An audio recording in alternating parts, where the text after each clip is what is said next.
These burhs were more than military installations. They were engines of social and economic transformation.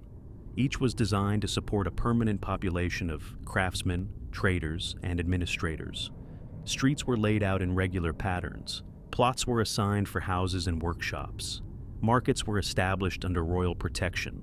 The burhs became centers of commerce and industry, attracting merchants from across Europe, fostering the growth of a money economy that would gradually replace the old system of barter and tribute. Alfred's vision extended beyond his own lifetime. He understood that lasting change required institutions that could function without charismatic leadership. The administrative apparatus he created, the legal system he established, the educational reforms he implemented, all were designed to survive his death. When Alfred died in 899, he left behind not just a kingdom, but the foundations of a nation. Alfred's successors built upon his achievements with remarkable consistency of purpose. His son Edward the Elder and his grandson Athelstan continued the process of reconquest, extending West Saxon authority throughout the territories that had been under Viking control. The boer system was extended into the reconquered areas. English law and administration were established. Viking settlers who were willing to accept English rule were welcomed, their property rights protected, their customs respected when they did not conflict with English law. The victory at Brunanburh in 937 marked the final consolidation of English power. A coalition of Vikings, Scots, and Welsh had assembled the last serious challenge to the new English kingdom. The battle was one of the bloodiest in English history, with casualties so heavy that the chronicler wrote, "Never yet in this island was a greater slaughter of a host made by the edge of the sword." But the victory was decisive. Athelstan could truly claim to be king of all England, the first ruler to unite the diverse kingdoms into a single political entity. The 10th century witnessed a flowering of English culture that combined Anglo-Saxon traditions with Christian learning and Viking innovations. The great monasteries were rebuilt, often on a grander scale than before. Manuscript illumination reached new heights of artistic achievement. Architecture evolved from simple wooden structures to sophisticated stone buildings. The English church developed its own distinctive character, balancing respect for Roman authority with local traditions and customs. English scholars of this period were renowned throughout Europe.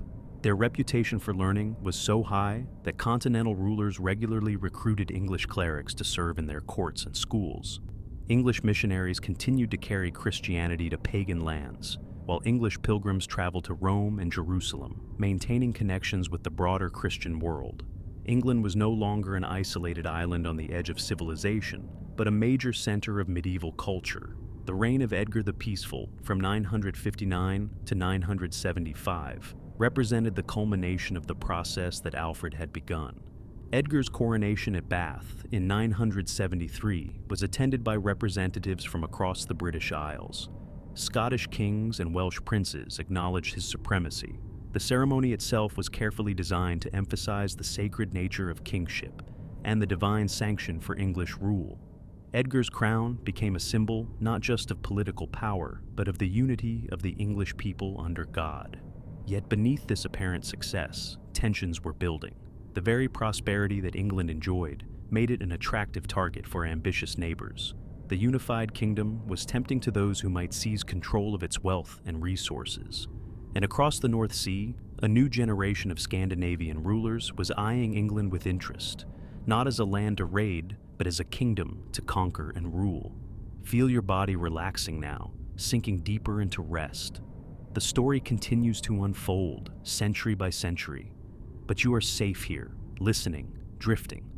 The Vikings came and were turned back. England was united, but new challenges await. New invaders are gathering their strength. Rest now, and let the story carry you forward through time. The regency arrangements that Richard established before his departure for the Holy Land reflected his fundamental misunderstanding of the political forces that his father had spent decades learning to control. By dividing authority between his chancellor William Longchamp and his half-brother Geoffrey, Richard created a system that invited conflict rather than ensuring stability. The civil war that erupted in his absence demonstrated that the personal authority of the king remained the essential foundation of medieval government. The news that filtered back to England from the Crusade revealed Richard's military genius, while simultaneously exposing the futility of his grand design. The siege of Acre, the capture of Cyprus, the diplomatic negotiations with Saladin himself, all demonstrated that Richard was indeed a great warrior. Yet, for all his tactical brilliance, his crusade achieved nothing that would endure beyond his own lifetime. Jerusalem remained in Muslim hands, the Crusader states remained vulnerable to reconquest, and the enormous cost of the expedition had drained the treasuries of Western Europe without producing any lasting strategic advantage. The capture of Richard by Leopold of Austria during his return journey transformed the absent king into a symbol of suffering that resonated throughout his domains. The enormous ransom demanded for his release required financial innovations that would have profound consequences for English government. The taxation necessary to raise this sum could not be accomplished through traditional feudal obligations, but required the consent and cooperation of social groups that had never before been systematically consulted about royal policy.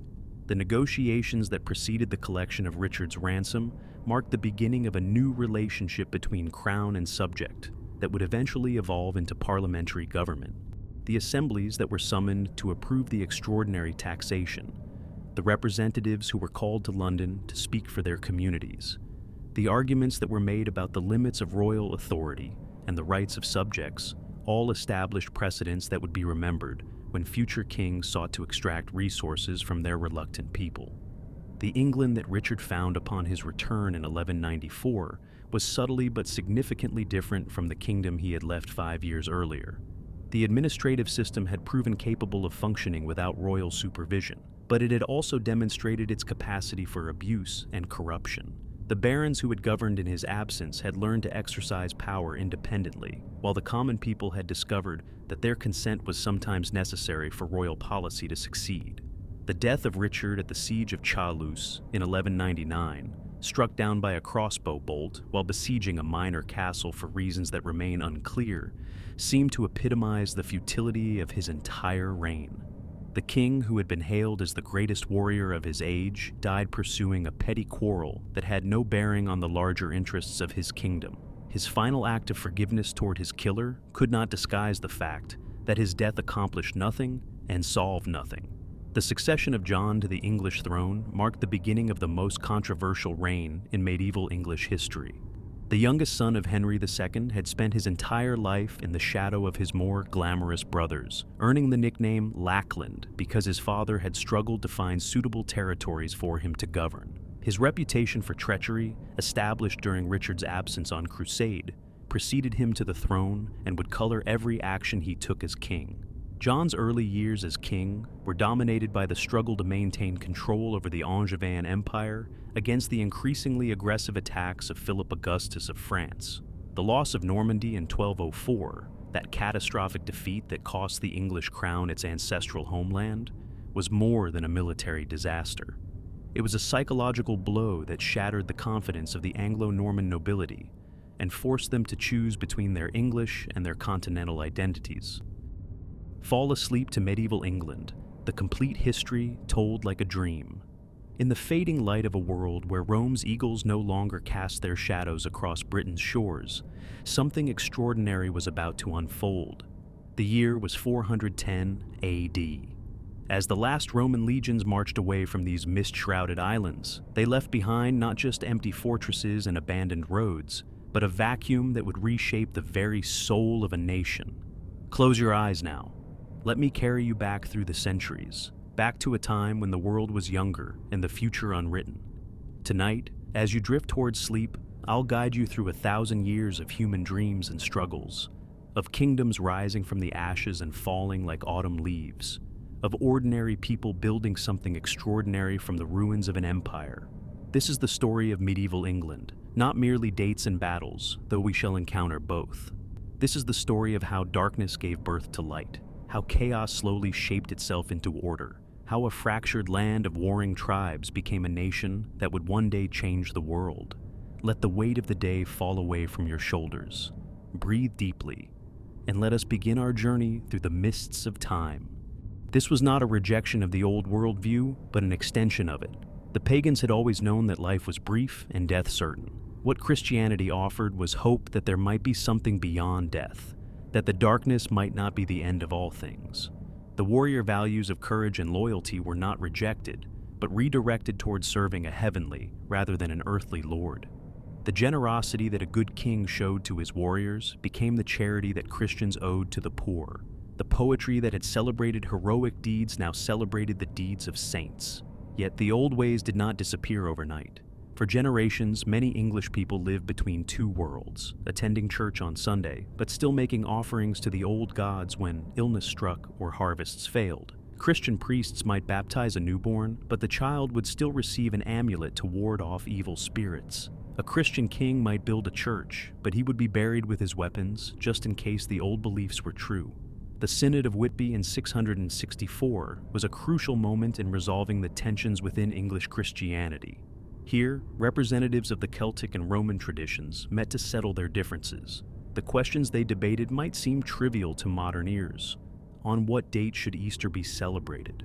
What form should the monastic tonsure take? But these issues reflected deeper questions about authority and unity. Should the English Church follow its own traditions or submit to Roman authority? The decision to follow Roman practices had profound consequences. It brought the English Church into closer contact with continental Europe, opening channels for learning and cultural exchange. It established clear lines of authority that would help unify the diverse English kingdoms. It created a framework for the great flowering of English Christianity that would follow in the 8th century. The monasteries that emerged in the generations after Whitby became centers of learning that rivaled anything in Europe. At Wearmouth and Jarrow in Northumbria, monks created libraries filled with manuscripts from across Christendom. Here, the Venerable Bede, the greatest scholar of his age, wrote his Ecclesiastical History of the English People, a work that not only recorded the conversion of the English, but helped create a sense of English identity that transcended the boundaries of individual kingdoms. The Lindisfarne Gospels, created around 715, exemplify the fusion of Celtic and Christian traditions that characterized early English Christianity. The interlaced patterns that decorate its pages draw on ancient Celtic art, transformed now into a celebration of Christians' faith. Every page is a meditation on the Word of God, executed with a precision and devotion that took years to complete. The manuscript itself becomes a prayer, an offering to God, as valuable as any church or monastery. These monasteries were not isolated retreats from the world, but active participants in the life of their communities. They controlled vast estates, managed complex agricultural operations, provided education, healthcare, and hospitality. The monasteries fed the poor, cared for the sick, educated the children of nobility, advised rulers on matters of policy. They were engines of economic development and social welfare, transforming the landscape around them through their labor and learning. The monks copied manuscripts, preserving not only scripture, but classical learning. They taught reading and writing to a new generation of English scholars. They corresponded with scholars across Europe, participating in intellectual networks that stretched from Ireland to Italy. English missionaries like Boniface carried Christianity to Germany, establishing new monasteries, converting new peoples, extending the reach of English learning across the continent. By the year 700, the English kingdoms had achieved a remarkable synthesis of Germanic warrior culture and Christian civilization. In the great halls, warriors still gathered around their kings, but now they might debate points of theology as well as tactics of war. The poetry they heard still celebrated heroes, but now those heroes were saints as well as warriors. The treasures they valued still included gold and silver, but the most precious treasures were now gospel books and relics of saints. The art that emerged from this fusion was unlike anything Europe had seen. The carved stone crosses that stand in Northumbrian churchyards combine pagan interlace patterns with Christian imagery. The illuminated manuscripts produced in English scriptoria show a mastery of form and color that would influence European art for centuries. The epic poetry, like Beowulf, tells stories of the pagan past through a Christian lens, creating something new and strange and beautiful. For hours, the outcome hung in the balance. Norman cavalry charged again and again against the English shield wall, seeking to break through by sheer force. The English held their ground with stubborn courage, their axes cutting down horses and riders alike. When a rumor spread that William had been killed, the panic nearly broke the Norman army, but William appeared, helmet raised to show his face, rallying his men for one final effort. The feigned retreat that followed was a masterpiece of tactical deception. Groups of Norman cavalry pretended to flee in panic, drawing sections of the English line forward in pursuit. Once isolated from the main force, these English warriors were surrounded and destroyed by Norman knights. Gradually, the English line weakened. As dusk approached, Harold fell, struck down by Norman arrows and swords while defending his banner. Around him fell the flower of English nobility, men whose families had ruled England for generations. The psychological impact of Hastings was as important as its military consequences. The English had not merely lost a battle, but witnessed the destruction of their entire political system. The earls who had dominated English politics for decades were dead or in flight. The church hierarchy found itself facing new masters with very different ideas about ecclesiastical authority. Most importantly, the ordinary people of England discovered that their world had changed forever in a single afternoon of bloodshed. William's march to London after Hastings was a masterpiece of psychological warfare. Rather than advancing directly on the capital, he swept through the southern counties, systematically destroying everything in his path. The message was clear: resistance would be met with utter devastation. Town after town submitted without a fight, their leaders recognizing that the old order was dead, and that survival required accommodation with the new reality. The coronation of William as King of England on Christmas Day 1066 was both a triumph and a beginning. The ceremony at Westminster Abbey, conducted by English bishops in the presence of Norman nobles, symbolized the fusion of two traditions that would define the new kingdom. But even as the crown was placed upon William's head, the sounds of rioting could be heard in the streets outside, a reminder that conquest was only the first step in the long process of creating a unified realm. The England that William had won was not the unified kingdom that Alfred's successors had created, but a collection of regions held together by personal loyalty and military force.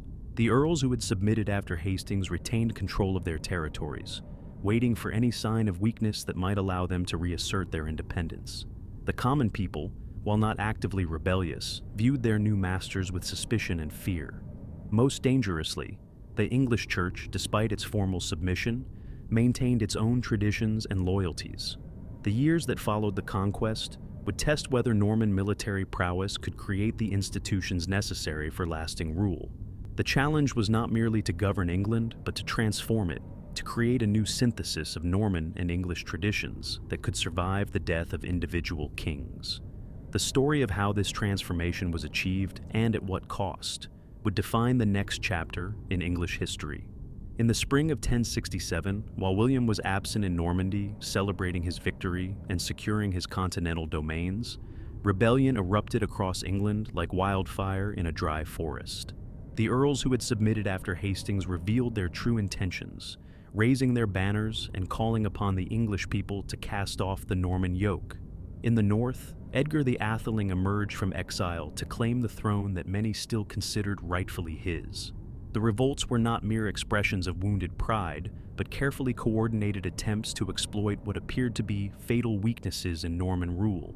William's response revealed the qualities that had made him master of Normandy despite his illegitimate birth. He returned to England with characteristic speed, bringing fresh troops and a determination that bordered on fanatical. But this time, his approach was different. The magnanimous victor of Hastings had been replaced by a ruler who understood that mercy could be interpreted as weakness, and that lasting peace might require temporary terror.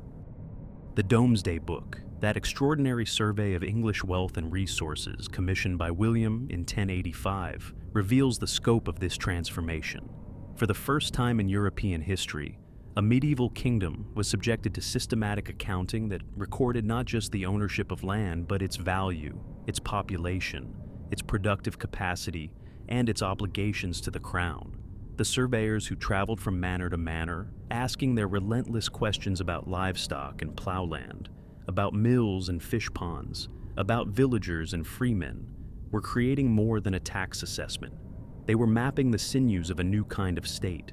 Consider what this meant for the ordinary person living through these changes. a farmer who had held his land from an English lord, paying customary dues that had been established for generations, now found himself part of a new system with new obligations. His lord was now a Norman baron who spoke French and followed different customs. The dues he owed might be calculated differently, collected more rigorously. The courts where disputes were settled followed new procedures based on Norman practice. Even the forest where he had gathered firewood might now be claimed as royal property, its use restricted by harsh laws designed to preserve game for the king's hunting. Yet the transformation was not entirely negative. The Norman aristocracy that emerged from William's conquest brought with it sophisticated administrative techniques and a different understanding of lordship. These were not traditional war leaders bound to their followers by personal loyalty and the distribution of treasure, but landlords in the most literal sense, deriving their power from systematic exploitation of agricultural resources and owing their positions to royal grant rather than ancestral right. The castles that rose across the English landscape during the decades following Hastings were physical manifestations of this new order, from simple motte and bailey fortifications that could be erected in weeks to massive stone keeps that required years to complete. These structures dominated the surrounding countryside, not just militarily, but psychologically. They were constant reminders that power had passed into foreign hands and that the old ways of resistance were futile. The White Tower of London, begun by William himself in the years following his coronation, epitomized this new architectural language of power. Rising nearly 100 feet above the Thames, its massive walls constructed from imported Caen stone, it was designed to impress and intimidate in equal measure. The tower was not merely a fortress, but a royal palace, a treasury, an arsenal, and a prison, all combined into a single structure that proclaimed the permanence of Norman rule more effectively than any number of proclamations or oaths of allegiance. The church, too, was transformed by the Norman conquest. The new Archbishop of Canterbury, Lanfranc of Bec, was a scholar and administrator whose vision of ecclesiastical reform would reshape English Christianity. Under his guidance, the English church was brought into closer alignment with continental practices. Monasteries were reformed according to the latest European models. Cathedral schools expanded to educate a new generation of clergy, trained in both theology and administration. The architectural revolution that accompanied these ecclesiastical changes was no less dramatic than the military transformation of the landscape. The small wooden churches that had served Anglo-Saxon communities were replaced by massive stone cathedrals that rivaled any in Europe. Durham Cathedral, begun in 1093, pioneered architectural techniques that would influence building throughout the medieval world. Its ribbed vaults and pointed arches, its soaring columns and intricate stone carving, created interior spaces that seemed to lift the soul toward heaven while demonstrating the wealth and sophistication of Norman patrons. But perhaps the most profound change brought by the Norman conquest was linguistic. The French-speaking aristocracy that now governed England created a trilingual society where Latin remained the language of learning and administration. English survived as the tongue of the common people, and Norman French became the language of power and culture. This linguistic complexity would endure for centuries, gradually producing the hybrid language that would become modern English, enriched by French vocabulary, but retaining its Germanic grammatical structure. The conflict between Henry II and Thomas Becket, his former chancellor who had become Archbishop of Canterbury, represented more than a personal quarrel between old friends. It was a fundamental clash between secular and ecclesiastical authority that would shape the relationship between church and state for centuries. Becket's transformation from worldly administrator to saintly martyr demonstrated the continuing power of religious idealism in an age increasingly dominated by bureaucratic efficiency. The murder of Becket in Canterbury Cathedral on December 29, 1170, shocked the medieval world and transformed the ambitious archbishop into one of the most powerful saints in Christendom. The pilgrimage route to his shrine became one of the most popular in Europe, bringing wealth and prestige to England while serving as a constant reminder of the limits of royal power. Henry's public penance at Becket's tomb, where he submitted to scourging by the cathedral monks, demonstrated that even the most powerful medieval king was subject to spiritual authority. The legal innovations of Henry's reign created the foundation for constitutional development that would eventually limit royal power in ways the king himself could never have imagined. The writs and procedures that his justices developed to handle the increasing volume of legal business established precedents that would gradually accumulate into a body of law independent of royal will. The juries that were impaneled to determine facts in civil cases represented a revolutionary recognition that ordinary people could participate in the administration of justice. The Angevin Empire that Henry created through conquest, marriage, and inheritance represented the high point of medieval English power and influence. From his court at Chinon or Angers, the king could command resources that dwarfed those of any contemporary ruler. The wine of Gascony, the wool of England, the grain of Normandy all contributed to a treasury that funded military campaigns, diplomatic initiatives, and architectural projects on an unprecedented scale. The troubadour culture of Aquitaine, the scholarly traditions of Norman monasteries, the administrative expertise of English government all combined to create a cosmopolitan civilization that attracted scholars, artists, and adventurers from across Europe. Yet the very extent of Henry's dominions contained the seeds of their own destruction. The king, who ruled territories that stretched from the Tweed to the Pyrenees, found it increasingly difficult to maintain personal control over such vast distances. The sons, who were intended to inherit portions of this empire, grew impatient with their father's longevity and began to plot against him with the encouragement of his enemies. The queen who had brought Aquitaine to the marriage became estranged from her husband and actively supported their rebellious children. The Great Revolt of 1173 to 1174, when Henry's sons allied with the King of France and the King of Scotland in an attempt to partition the Angevin Empire, demonstrated both the strengths and weaknesses of the system Henry had created. The death of Henry II in 1189 marked the end of an era, though few contemporaries could have understood the magnitude of what was passing. The great king, who had transformed England from a war-torn realm into the administrative center of a vast empire, died at Chinon Castle, abandoned by his sons and tormented by the knowledge that his life's work might not survive him. The son who inherited this troubled legacy was everything his father had not been. Where Henry II had been cautious, calculating, and methodical, Richard was impulsive, romantic, and driven by dreams of glory that belonged more to chivalric romance than the harsh realities of medieval politics.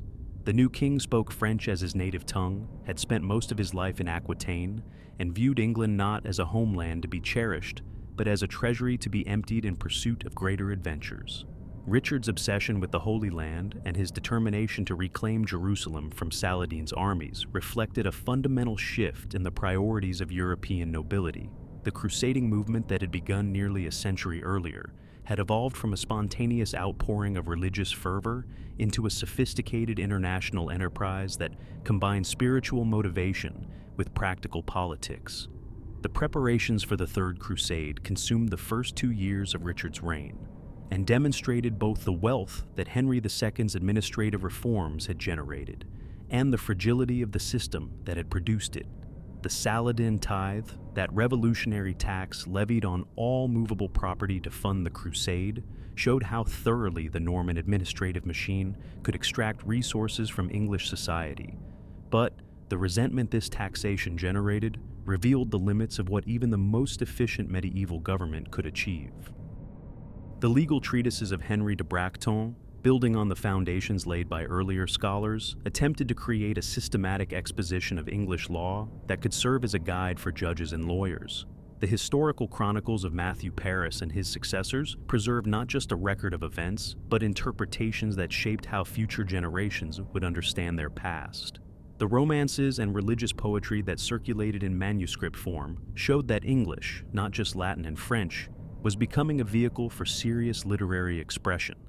The death of Edward I in 1307, dying while on campaign against the Scots, marked the end of an age of expansion and the beginning of a period that would test whether the institutions he had created could survive the transition to a new generation of leaders.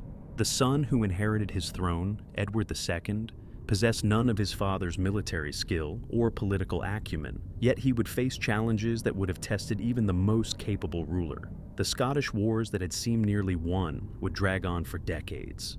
The financial problems that parliamentary taxation had temporarily solved would return with increased severity, and the constitutional questions that had been temporarily settled would re-emerge with new urgency as the relationship between Crown and Parliament evolved in ways that no one could have predicted. The reign of Edward II would demonstrate both the strengths and weaknesses of the governmental system that had evolved during the previous century. The institutional framework that had been created to support strong kingship would prove inadequate when confronted with weak leadership. The parliamentary traditions that had developed to limit royal authority would be tested by the need for effective government in times of crisis. The young king who ascended the throne in 1307 seemed destined to undo everything his formidable father had achieved. Edward II possessed neither the iron will that had conquered Wales nor the political instincts that had transformed parliamentary assemblies into instruments of royal policy. Where his father had been a warrior king who led from the front, Edward II was a man of refined tastes and intimate friendships that scandalized a nobility accustomed to the martial virtues of their class.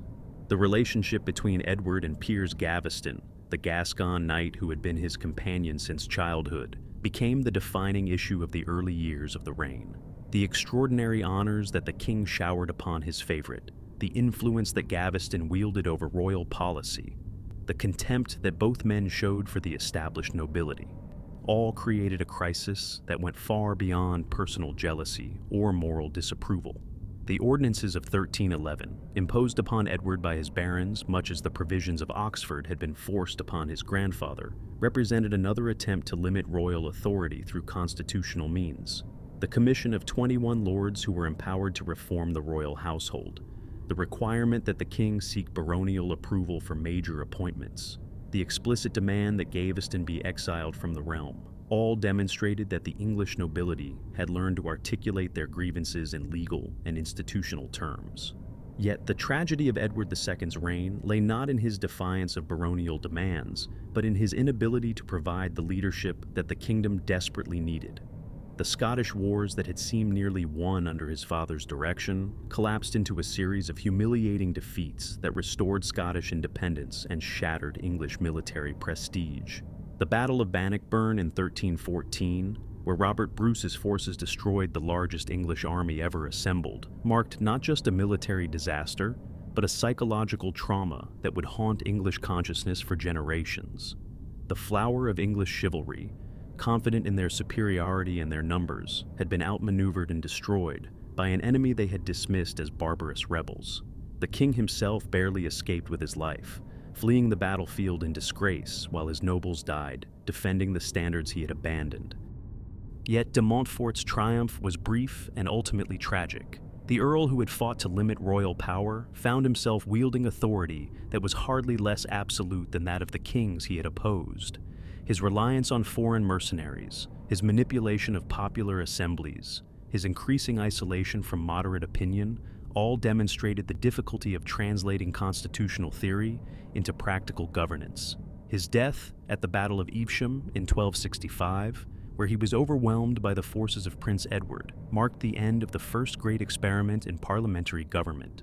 The restoration of royal authority after Evesham was accomplished with a moderation that reflected the lessons learned from decades of civil conflict.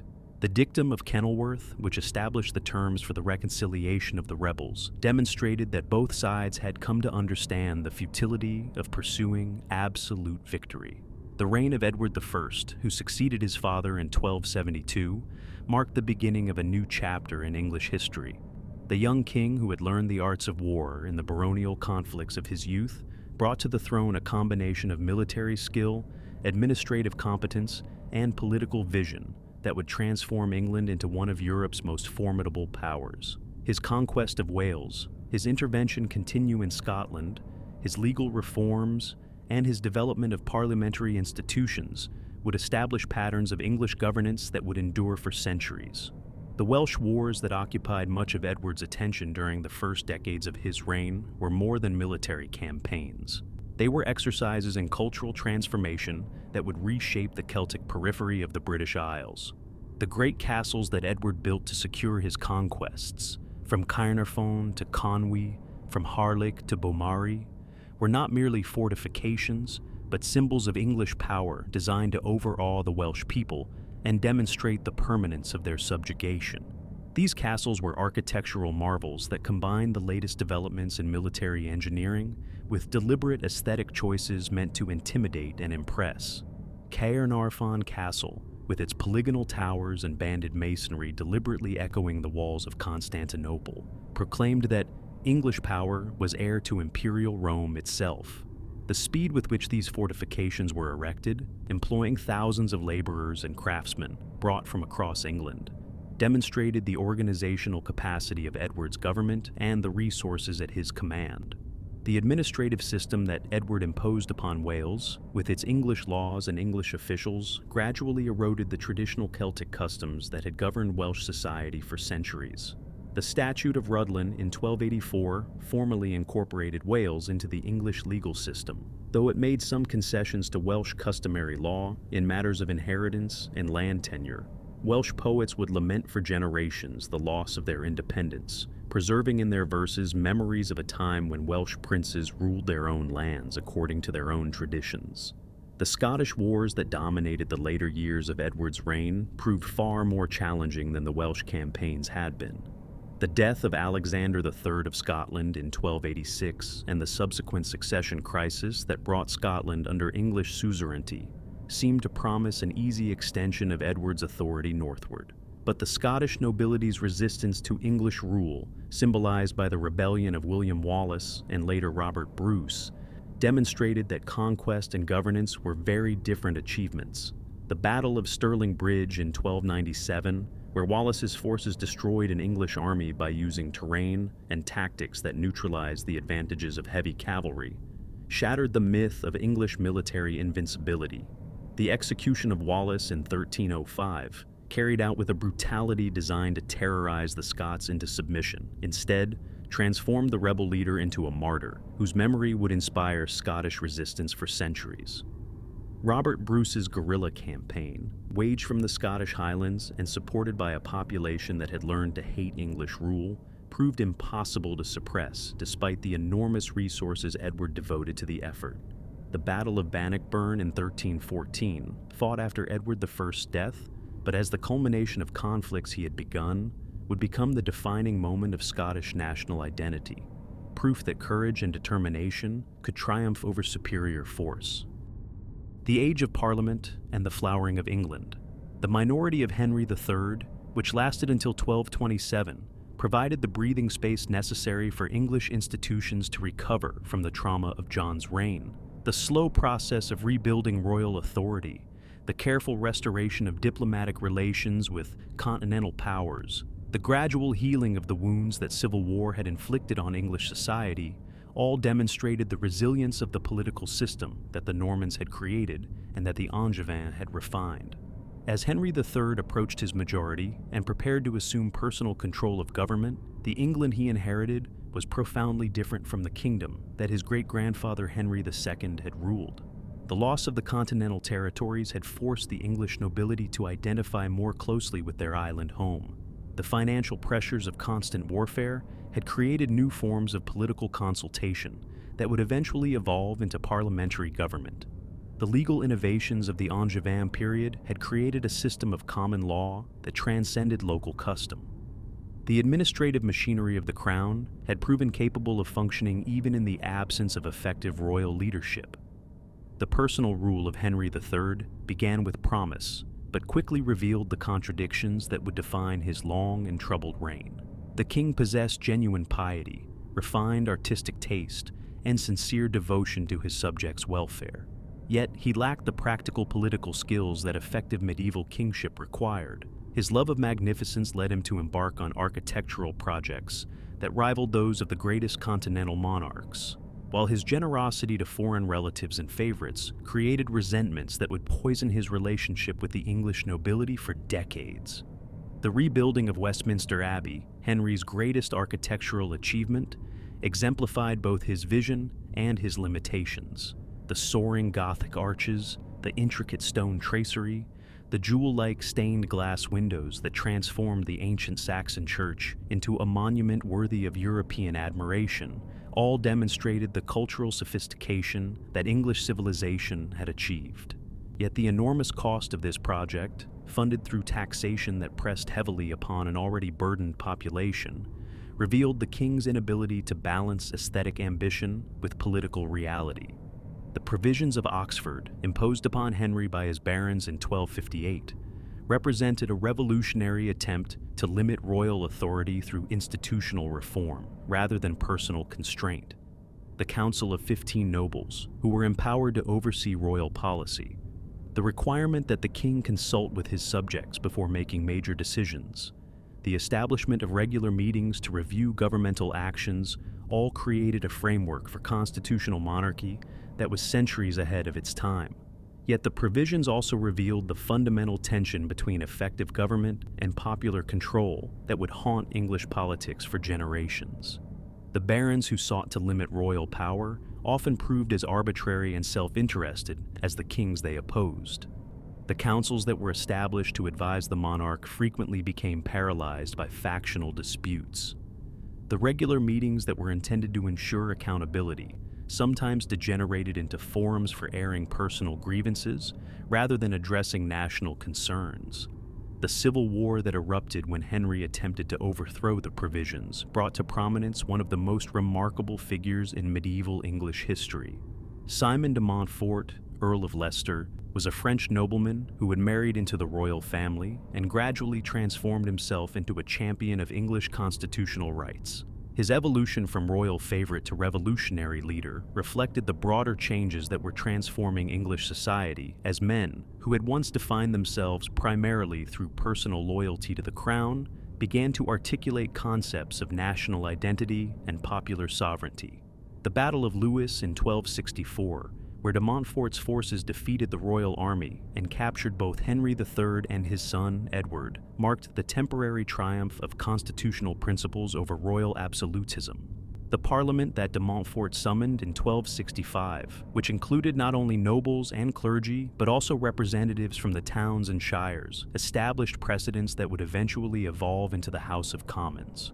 For the first time in English history, the voice of the common people was heard in the councils of government, creating a political revolution whose consequences would extend far beyond the medieval period. Listen to the words of Beowulf, the greatest of the Anglo-Saxon poems. So, the spear Danes in days gone by, and the kings who ruled them had courage and greatness. These were people who understood that fame was the only immortality mortals could achieve, that to be remembered in song was the highest glory, that courage in the face of inevitable death was what made a life worth living. The warrior who fell in battle would drink mead in Woden's hall until the world's end. The coward who died in his bed would be forgotten before his body was cold. Yet life in these kingdoms was not all warfare and heroic deeds. Most people were farmers, living in small villages of timber and thatch, working the land that would feed their families and their lords. They plowed their fields with wooden plows pulled by oxen. They planted barley and wheat in the spring and harvested it in the autumn. They raised pigs in the forests, sheep on the hills, cattle in the meadows. They brewed ale and baked bread. They spun wool and wove cloth. They made everything they needed with their own hands. The cycle of the seasons governed their lives: spring plowing and planting, summer tending and watching, autumn harvest, the most crucial time, when the work of the entire year came to fruition or failed. Winter, when the days grew short and the long nights were filled with storytelling and indoor work, when the stored food must last until spring returned. A bad harvest meant hunger. 2 bad harvests meant starvation. The land was generous, but it was not always kind. Children grew up fast in this world. By age 7, a boy would be working alongside his father in the fields or learning a craft. A girl would be spinning wool, tending gardens, learning from her mother the 1,000 skills needed to run a household. By 14 or 15, many would be married, starting families of their own, continuing the endless cycle of birth and death and birth again. Yet even as these pagan kingdoms established themselves across the English landscape, a force was gathering that would transform them utterly.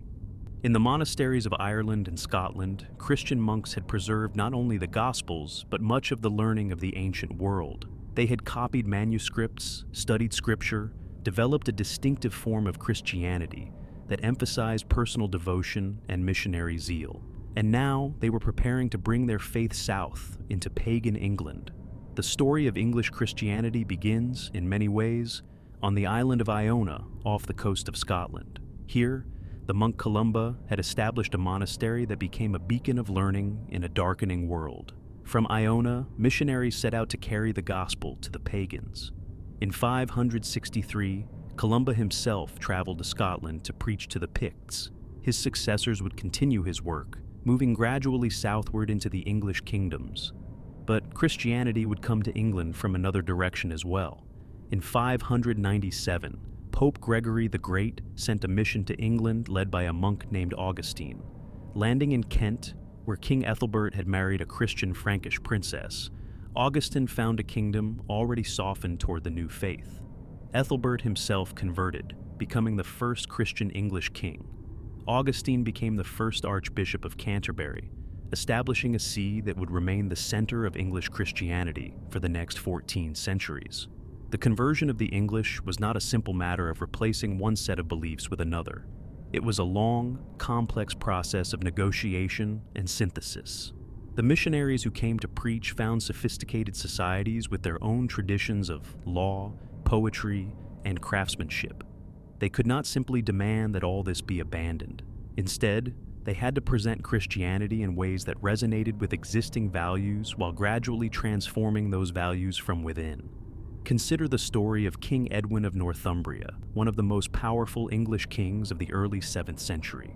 When his advisors debated whether to accept Christianity, one of them compared human life to a sparrow flying through a great hall on a winter's night.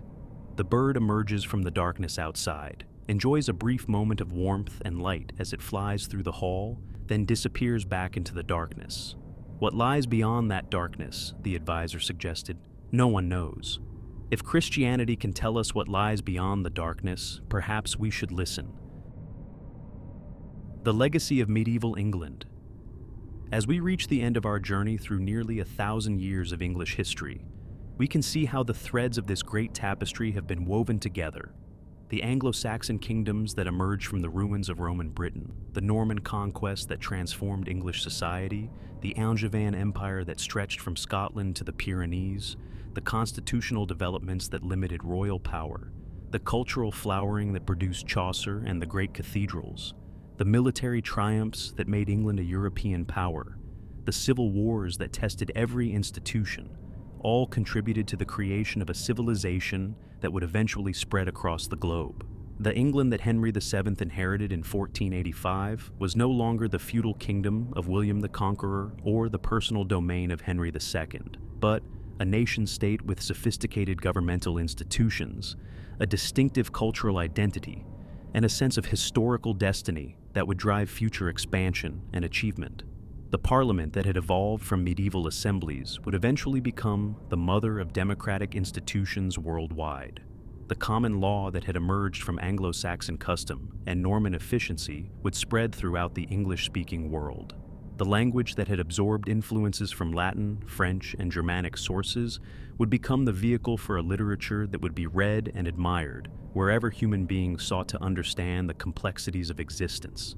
The principles of constitutional government, of the rule of law, of the rights of subjects against arbitrary authority, all had their origins in the struggles and compromises of medieval England.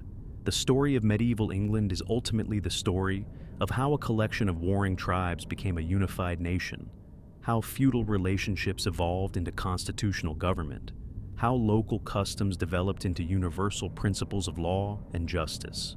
It is a tale of remarkable individuals who shaped the course of history through their courage, their wisdom, and their determination to create something better than what they had inherited.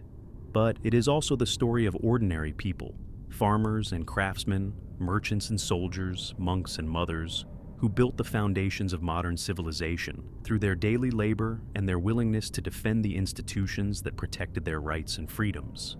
In their struggles and triumphs, their failures and achievements, we can see reflected our own eternal human quest to create order from chaos, justice from oppression, and hope from despair.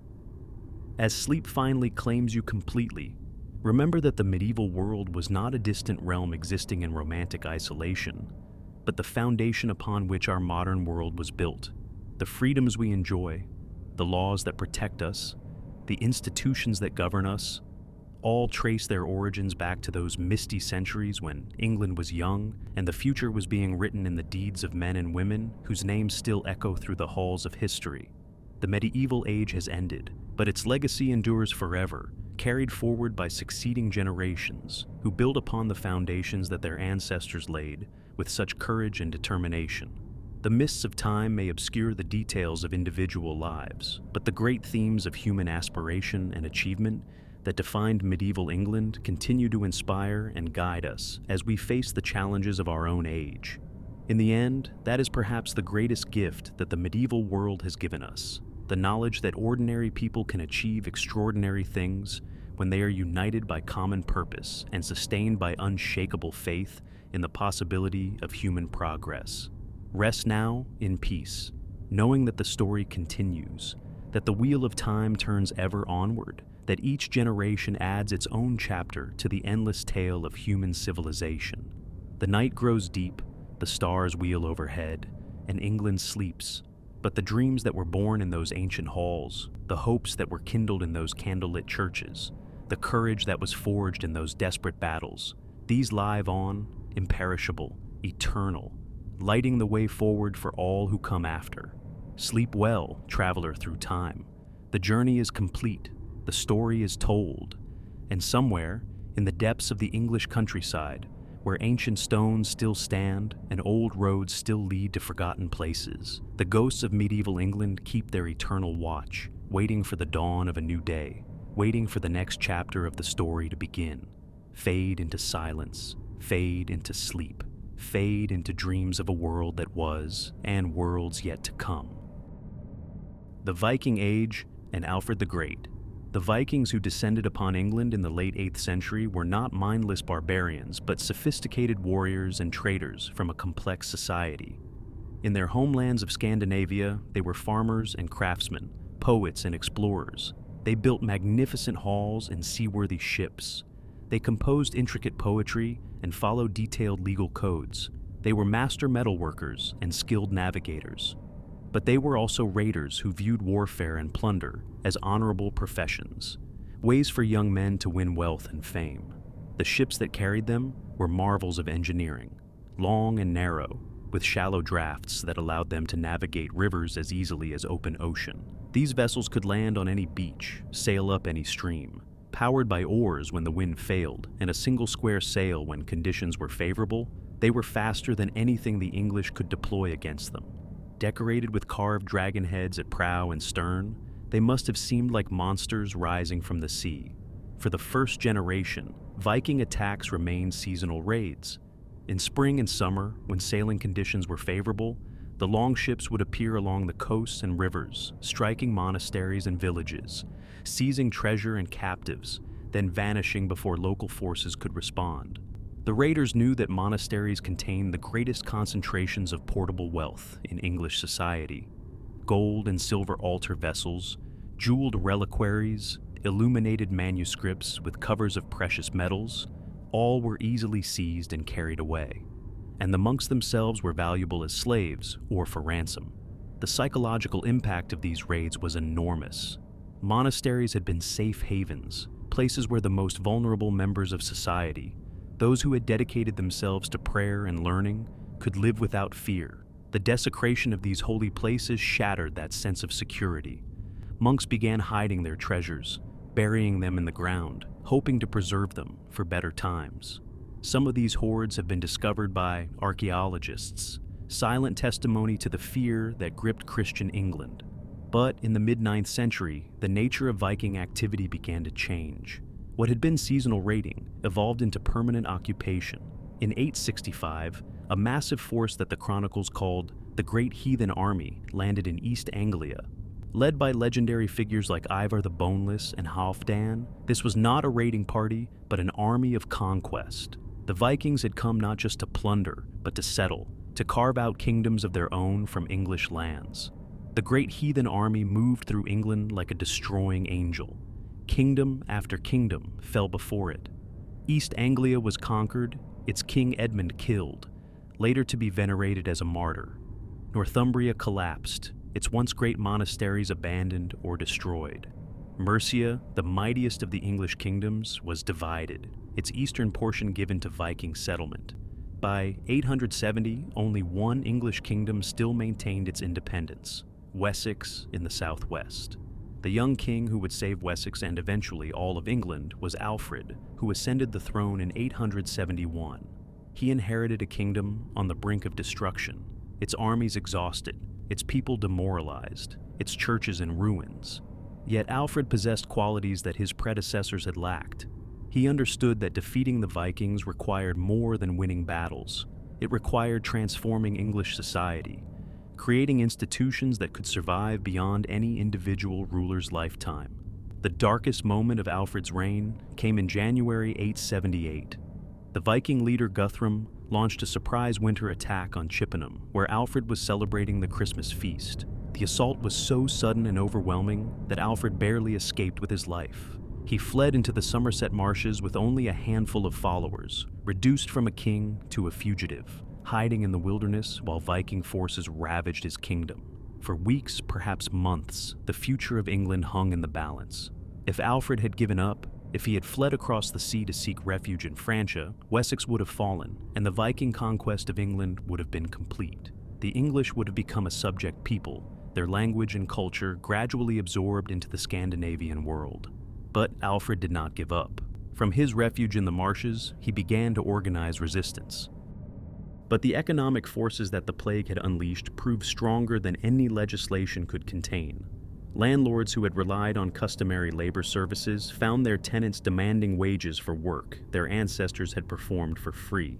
Peasants who had been bound to the soil for generations discovered they could flee to towns where labor shortages meant no questions would be asked about their legal status. The rigid hierarchies that had structured medieval society began to crack, though it would be decades before those cracks widened into revolution. The renewal of the French War in the 1350s provided Edward III with opportunities to demonstrate that English military superiority had survived the plague's devastation. The Battle of Poitiers in 1356, where the Black Prince's forces captured King John II of France and decimated the French nobility, confirmed that the tactical innovations pioneered at Crécy could be repeated with devastating effect. The ransom demanded for the French king's release provided England with resources that funded further military campaigns and magnificent cultural projects that proclaimed English power to the world. The Treaty of Bretigny in 1360, which granted England sovereignty over Aquitaine and Calais in exchange for Edward III's renunciation of his claim to the French throne, seemed to mark the triumph of English arms and diplomacy. Yet the peace that followed proved more challenging than the war that had preceded it. The soldiers who had grown wealthy through plunder and ransom found themselves without employment. The administrative challenges of governing vast territories in France tested the capabilities of English government in ways that purely military campaigns never had. The Good Parliament of 1376, which met in the final years of Edward III's reign, demonstrated how completely the political balance had shifted since the beginning of the century. The Commons, emboldened by their role in financing the French wars, began to assert their authority in ways that would have been unthinkable under earlier kings. The impeachment of corrupt officials, the demand for regular accounting of royal expenditures, the insistence that taxation required genuine parliamentary consent, all established precedents that would eventually transform the nature of English government. The death of the Black Prince in 1376 and of Edward III himself in 1377 marked the end of an age of military glory and the beginning of a period of internal conflict that would test whether the institutions created during the previous century could survive the transition to a new generation of leaders. The child who inherited the throne as Richard II would face challenges that would have tested even the most experienced ruler, while the barons who surrounded him would discover that the lessons of the past provided imperfect guidance for the problems of the future. The Peasants' Revolt of 1381, which erupted during the early years of Richard II's reign, represented the culmination of social tensions that had been building since the Black Death. The poll tax that triggered the uprising was merely the final straw that broke the patience of a peasantry that had endured decades of oppression and exploitation. The rebels who marched on London under the leadership of Wat Tyler and John Ball articulated demands that went far beyond tax relief, calling for the abolition of serfdom, the redistribution of wealth, and the establishment of a more egalitarian society. The dramatic confrontation at Smithfield, where the young Richard II faced the rebel leaders in person, demonstrated both the courage and the cunning that would characterize his reign.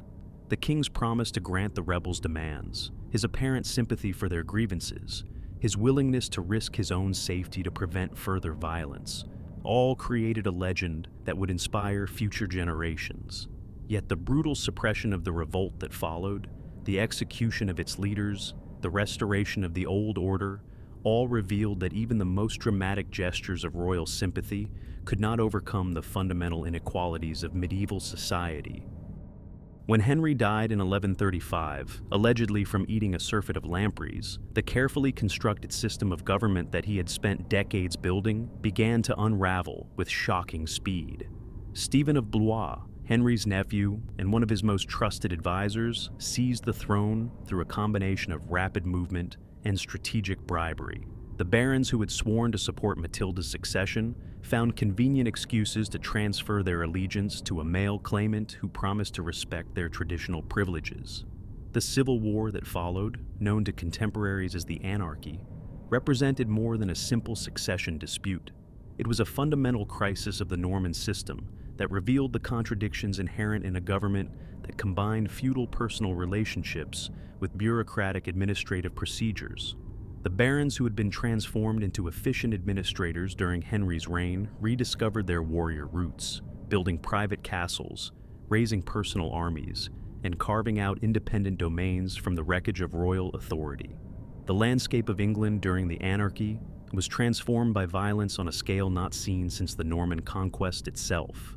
Contemporary chroniclers described a realm where God and his saints slept, where justice had fled, where the strong oppressed the weak without restraint. The magnificent castles that had once symbolized Norman order became centers of private warfare, their lords preying upon the surrounding countryside with impunity. The roads that had carried royal justices throughout the realm became unsafe for travel, while markets that had fostered commercial expansion were abandoned as merchants fled to safer lands. Yet even in the depths of this crisis, the institutional innovations of the Norman period demonstrated their resilience. The exchequer continued to function, albeit with reduced efficiency, recording the diminished revenues of a kingdom at war with itself. The common law survived in those regions where royal authority could still be enforced, its procedures and precedents preserved by professional lawyers who understood that their expertise would be valuable regardless of who ultimately wore the crown. The resolution of the anarchy came not through military victory, but through the kind of negotiated settlement that had become characteristic of Norman political culture. The Treaty of Wallingford, signed in 1153, represented a triumph of pragmatic compromise over ideological purity. Stephen would remain king for life, but Matilda's son Henry would inherit the throne, uniting the competing claims and ending the civil war that had devastated the kingdom for nearly 2 decades. The young prince who would become Henry II brought to the throne a combination of qualities that seemed designed to restore the glories of his grandfather's reign, while avoiding the pitfalls that had led to the anarchy. His Angevin inheritance had given him control of territories that stretched from the Scottish border to the Pyrenees, making him the most powerful ruler in Western Europe. His marriage to Eleanor of Aquitaine had added the wealth and cultural sophistication of southern France to his domains. Most importantly, his education in the Norman tradition of efficient government had prepared him to rebuild the administrative system that civil war had damaged but not destroyed. The restoration that Henry II accomplished during the first decade of his reign was remarkable in its scope and thoroughness. The illegal castles that had sprouted during the anarchy were demolished, their stones used to build churches and bridges that would serve the common good. The royal forests were restocked and their boundaries restored, providing both revenue and recreation for the crown. The coinage was reformed, eliminating the debased silver that had circulated during the Civil War and establishing monetary standards that would remain stable for centuries. But Henry's greatest achievement was the expansion and systematization of royal justice that would transform England from a collection of feudal territories into a unified legal entity. The Constitutions of Clarendon, issued in 1164, established procedures for the administration of justice that would endure long after the Norman dynasty had passed into history. The system of royal courts staffed by professional judges and guided by written law created a judicial framework that could function independently of the personal authority of individual kings. The cultural flowering that characterized Richard's court reflected the growing sophistication of English society and its increasing confidence in its own distinctive identity. The poetry of Geoffrey Chaucer, with its vivid portraits of English life from the knight to the plowman, demonstrated that the English language had evolved into a vehicle capable of expressing the full range of human experience. The Canterbury Tales, with their mixture of sacred and profane, their celebration of human diversity, their acknowledgement that truth could be found in unexpected places, captured something essential about late medieval England. The elaborate ceremonial that surrounded the king, the magnificent tournaments that celebrated chivalric ideals, the architectural innovations that transformed royal residences into palaces worthy of European admiration, all proclaimed that England had become a major center of medieval civilization. Yet beneath this glittering surface, tensions were building that would eventually destroy both the king and the constitutional system he had inherited. The Lords Appellant Crisis of 1387 to 1388 revealed how completely the political balance had shifted since the days of Edward III. The coalition of great magnates who challenged Richard's authority did not seek to overthrow the monarchy, but to control it, using parliamentary procedures and legal precedents to limit royal power in ways that would have been unthinkable to earlier generations. The merciless parliament that followed demonstrated that the constitutional weapons forged during previous crises could be turned against the crown itself. Richard's response to this humiliation revealed both his political genius and his fundamental misunderstanding of the forces that were reshaping English society. The king, who had been forced to watch his friends executed and his policies overturned, spent the next decade carefully rebuilding his authority, using legal precedents and parliamentary procedures to strengthen royal power while maintaining the appearance of constitutional government. The tyranny that Richard established during the final years of his reign was more dangerous than the crude despotism of earlier monarchs, precisely because it operated within the forms of constitutional government while violating its spirit. The court of chivalry that he used to bypass common law procedures, the blank charters that he forced his subjects to sign, the forced loans that he extracted without parliamentary consent, all created a system of royal absolutism that was more sophisticated and more oppressive than anything England had previously experienced. The Revolution of 1399 that brought Henry of Bolingbroke to the throne as Henry IV represented more than a simple change of dynasty. It was a constitutional crisis that would reshape the relationship between crown and parliament for centuries to come. The Duke of Lancaster's claim to the throne, based on a combination of hereditary right and parliamentary recognition, established precedents that would eventually transform the nature of English kingship. The deposition of Richard II, carried out through parliamentary procedures that gave legal sanction to what was essentially a military coup, demonstrated that even the most sacred aspects of royal authority were subject to popular consent. The reign of Henry IV would prove that winning a throne was easier than keeping it, especially when the legitimacy of that throne remained questionable. Plague, war, and the birth of a new world. The young king, who came of age in 1330, seizing control of government by capturing Mortimer at Nottingham Castle and sending him to the scaffold, marked the beginning of the most glorious period in medieval English history. Edward III possessed both the military genius and the political wisdom necessary to restore English power and prestige after the disasters of his father's reign. His reign would witness the beginning of the 100 Years' War, the devastation of the Black Death, and the flowering of English culture that would produce Chaucer and the great cathedrals.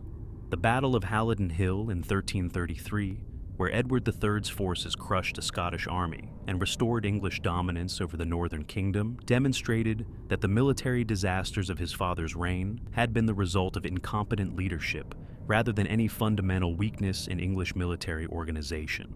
The innovative tactics that Edward employed, combining dismounted men-at-arms with archers in a formation that maximized the effectiveness of the longbow, would revolutionize European warfare and establish England as the dominant military power of the 14th century. The claim to the French throne that Edward III advanced in 1337, based on his descent from Philip IV through his mother Isabella, provided the pretext for a conflict that would define English foreign policy for more than a century. The war that followed was not merely a dynastic dispute, but a struggle for control of the economic and political systems that governed Western Europe. The English wool trade, the Flemish textile industry, the French wine regions, all became battlegrounds in a conflict that would reshape the medieval world. The great victory at Crécy in 1346, where Edward III's army destroyed the flower of French chivalry through the devastating effectiveness of mass archery, marked the beginning of English military supremacy that would endure for generations. The death of the blind King John of Bohemia, who rode into battle tied to his horse so that he could strike one blow for honor before he died, symbolized the passing of an age when individual heroism could triumph over technological innovation and tactical sophistication. The siege of Calais that followed Crécy demonstrated Edward III's understanding that lasting victory required not just military success, but strategic control of key positions. The year-long investment of the great port city, the systematic starvation of its population, the dramatic surrender of the burghers who offered their lives to save their fellow citizens, all created a legend that would inspire English patriotism for centuries. The establishment of an English garrison at Calais provided a permanent foothold on the continent that would serve as a base for future campaigns and a symbol of English power. The Black Death that struck England in 1348 represented a catastrophe that dwarfed any military defeat or political crisis the kingdom had yet experienced. The plague that had originated in Central Asia and spread along the trade routes of the medieval world killed perhaps a third of England's population, transforming every aspect of society in ways that would take centuries to understand fully. Imagine the horror as the disease spread through villages and towns. The swellings that appeared in armpits and groin, growing to the size of eggs or apples, black with corrupted blood. The fever that burned so hot that victims tore off their clothes and threw themselves into wells seeking relief. The delirium that made them cry out in languages no one could understand. And above all, the speed, healthy in the morning, dead by nightfall, entire families wiped out in days, whole villages depopulated in weeks. The social and economic disruption that followed the plague's devastation gave the surviving peasants unprecedented bargaining power. With half the workforce dead and crops rotting in the fields for lack of laborers to harvest them, those who survived could demand wages that would have been unthinkable before. The Statute of Laborers, passed by Parliament in 1351, represented a desperate attempt to freeze wages and social relationships at pre-plague levels, to somehow preserve the feudal order that had governed English society for centuries. The literature that emerged from this multilingual environment reflected the cultural fusion that was slowly transforming English society. The chansons de geste, heroic poems celebrating the deeds of Charlemagne and his knights, found new audiences in English halls where Norman nobles sought entertainment that reflected their own martial values. Meanwhile, English literary traditions survived and evolved. The Anglo-Saxon Chronicle continued to be maintained by English monks who recorded the deeds of their foreign rulers with grudging respect and occasional defiance. The legal system that William imposed represented perhaps the most systematic transformation of English institutions. The old Anglo-Saxon system of local courts and customary law was gradually replaced by a more centralized system based on royal authority and written procedure. The king's justices, traveling throughout the realm to hear cases and enforce royal law, created a common legal tradition that transcended local customs and regional variations. This development would eventually produce the common law system, one of England's most important contributions to world civilization. The economic changes that followed the conquest were equally profound. The Norman emphasis on systematic exploitation of agricultural resources led to innovations in farming techniques, the establishment of new markets, and expansion of international trade. English wool, already prized in continental markets, became the foundation of a commercial revolution that would eventually make England one of Europe's wealthiest kingdoms. The Jews who arrived in England in the wake of the conquest, invited by William to provide financial services that Christian doctrine forbade to believers, established credit networks that would finance this economic expansion. Their presence created new opportunities for commerce and investment, though it also planted seeds of religious tension that would eventually bear bitter fruit. The death of William the Conqueror in 1087 marked the end of an era, though few contemporaries could have understood the magnitude of what was passing. The great king who had transformed England from a war-torn realm into the administrative center of a vast empire died at Rouen Castle after being injured in battle, abandoned by his sons and tormented by the knowledge that his life's work might not survive him. His final words, reportedly cursing the day he was born, spoke to a deeper tragedy than personal failure. They revealed the impossible burden of medieval kingship, where the fate of nations depended on the character and competence of individual men. The succession dispute that erupted between William's sons demonstrated that even the most sophisticated administrative system could not entirely eliminate the personal nature of medieval kingship. Robert inherited Normandy. William Rufus seized England through speed and ruthlessness, and Henry was left with only money. The civil war that followed, though brief, reminded everyone that Norman rule depended ultimately on the same foundations as Anglo-Saxon kingship: the ability to command loyalty through a combination of fear, respect, and material reward. William Rufus, who secured the English throne, proved to be a ruler whose personal vices threatened to undermine the institutional achievements of his father. His notorious greed, his contempt for the church, and his apparent lack of interest in producing an heir created anxieties that extended far beyond the immediate circle of courtiers and nobles. The king who treated the English church as a source of revenue rather than spiritual guidance, who sold bishoprics to the highest bidder and left sees vacant to collect their revenues, seemed to embody everything that critics of Norman rule found most objectionable. The mysterious death of William Rufus in 1100, killed by an arrow while hunting in the New Forest, brought to the throne his younger brother Henry, a prince who had spent his youth learning the arts of governance rather than war. Henry's reign would demonstrate that the Norman system could evolve and adapt, that the fusion of Norman efficiency with English traditions could produce a form of government more sophisticated than either culture had achieved alone. Rest now, let your mind drift through these centuries of transformation. The Normans came and conquered, but they too were changed by the land they ruled. English and Norman, conquer and conquered, slowly blending into something new. Sleep deeper now, as we move forward through time. The Wars of the Roses and the End of an Age. The mental illness that afflicted Henry VI beginning in the 1450s created a crisis of authority that would ultimately destroy the Lancastrian dynasty. The king, who had been raised to believe in the divine nature of his office, found himself unable to exercise the most basic functions of government, while the regents who governed in his name lacked the legitimacy necessary to maintain order.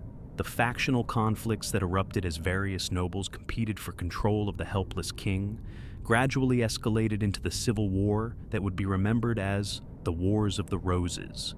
The Battle of St. Albans in 1455, where the Duke of York's forces defeated the royal army and captured Henry VI himself, marked the beginning of 30 years of intermittent warfare that would transform English society more profoundly than any foreign invasion.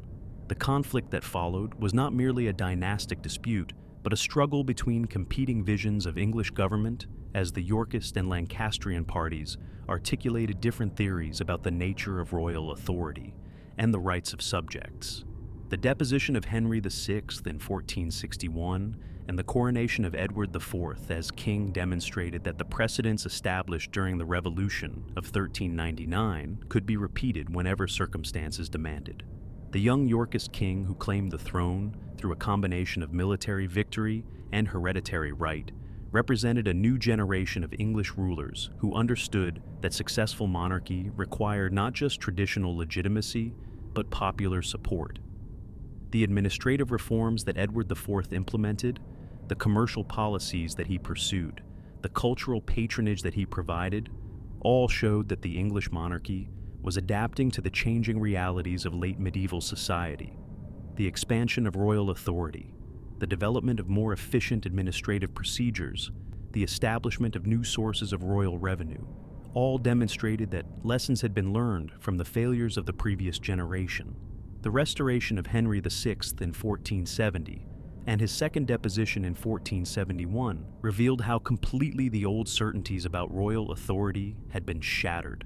The battles of Barnet and Tewkesbury, where Edward IV's forces finally destroyed Lancastrian resistance, marked not just the end of a dynasty, but the conclusion of the medieval period in English history. The death of the last Lancastrian prince at Tewkesbury, the murder of Henry VI in the Tower of London, the systematic elimination of all potential claimants to the throne, all demonstrated that the Wars of the Roses had been fought with a ruthlessness that exceeded anything seen in previous English conflicts. The very foundations of medieval political culture, the bonds of kinship and lordship that had once united the nobility, had been shattered by decades of civil war.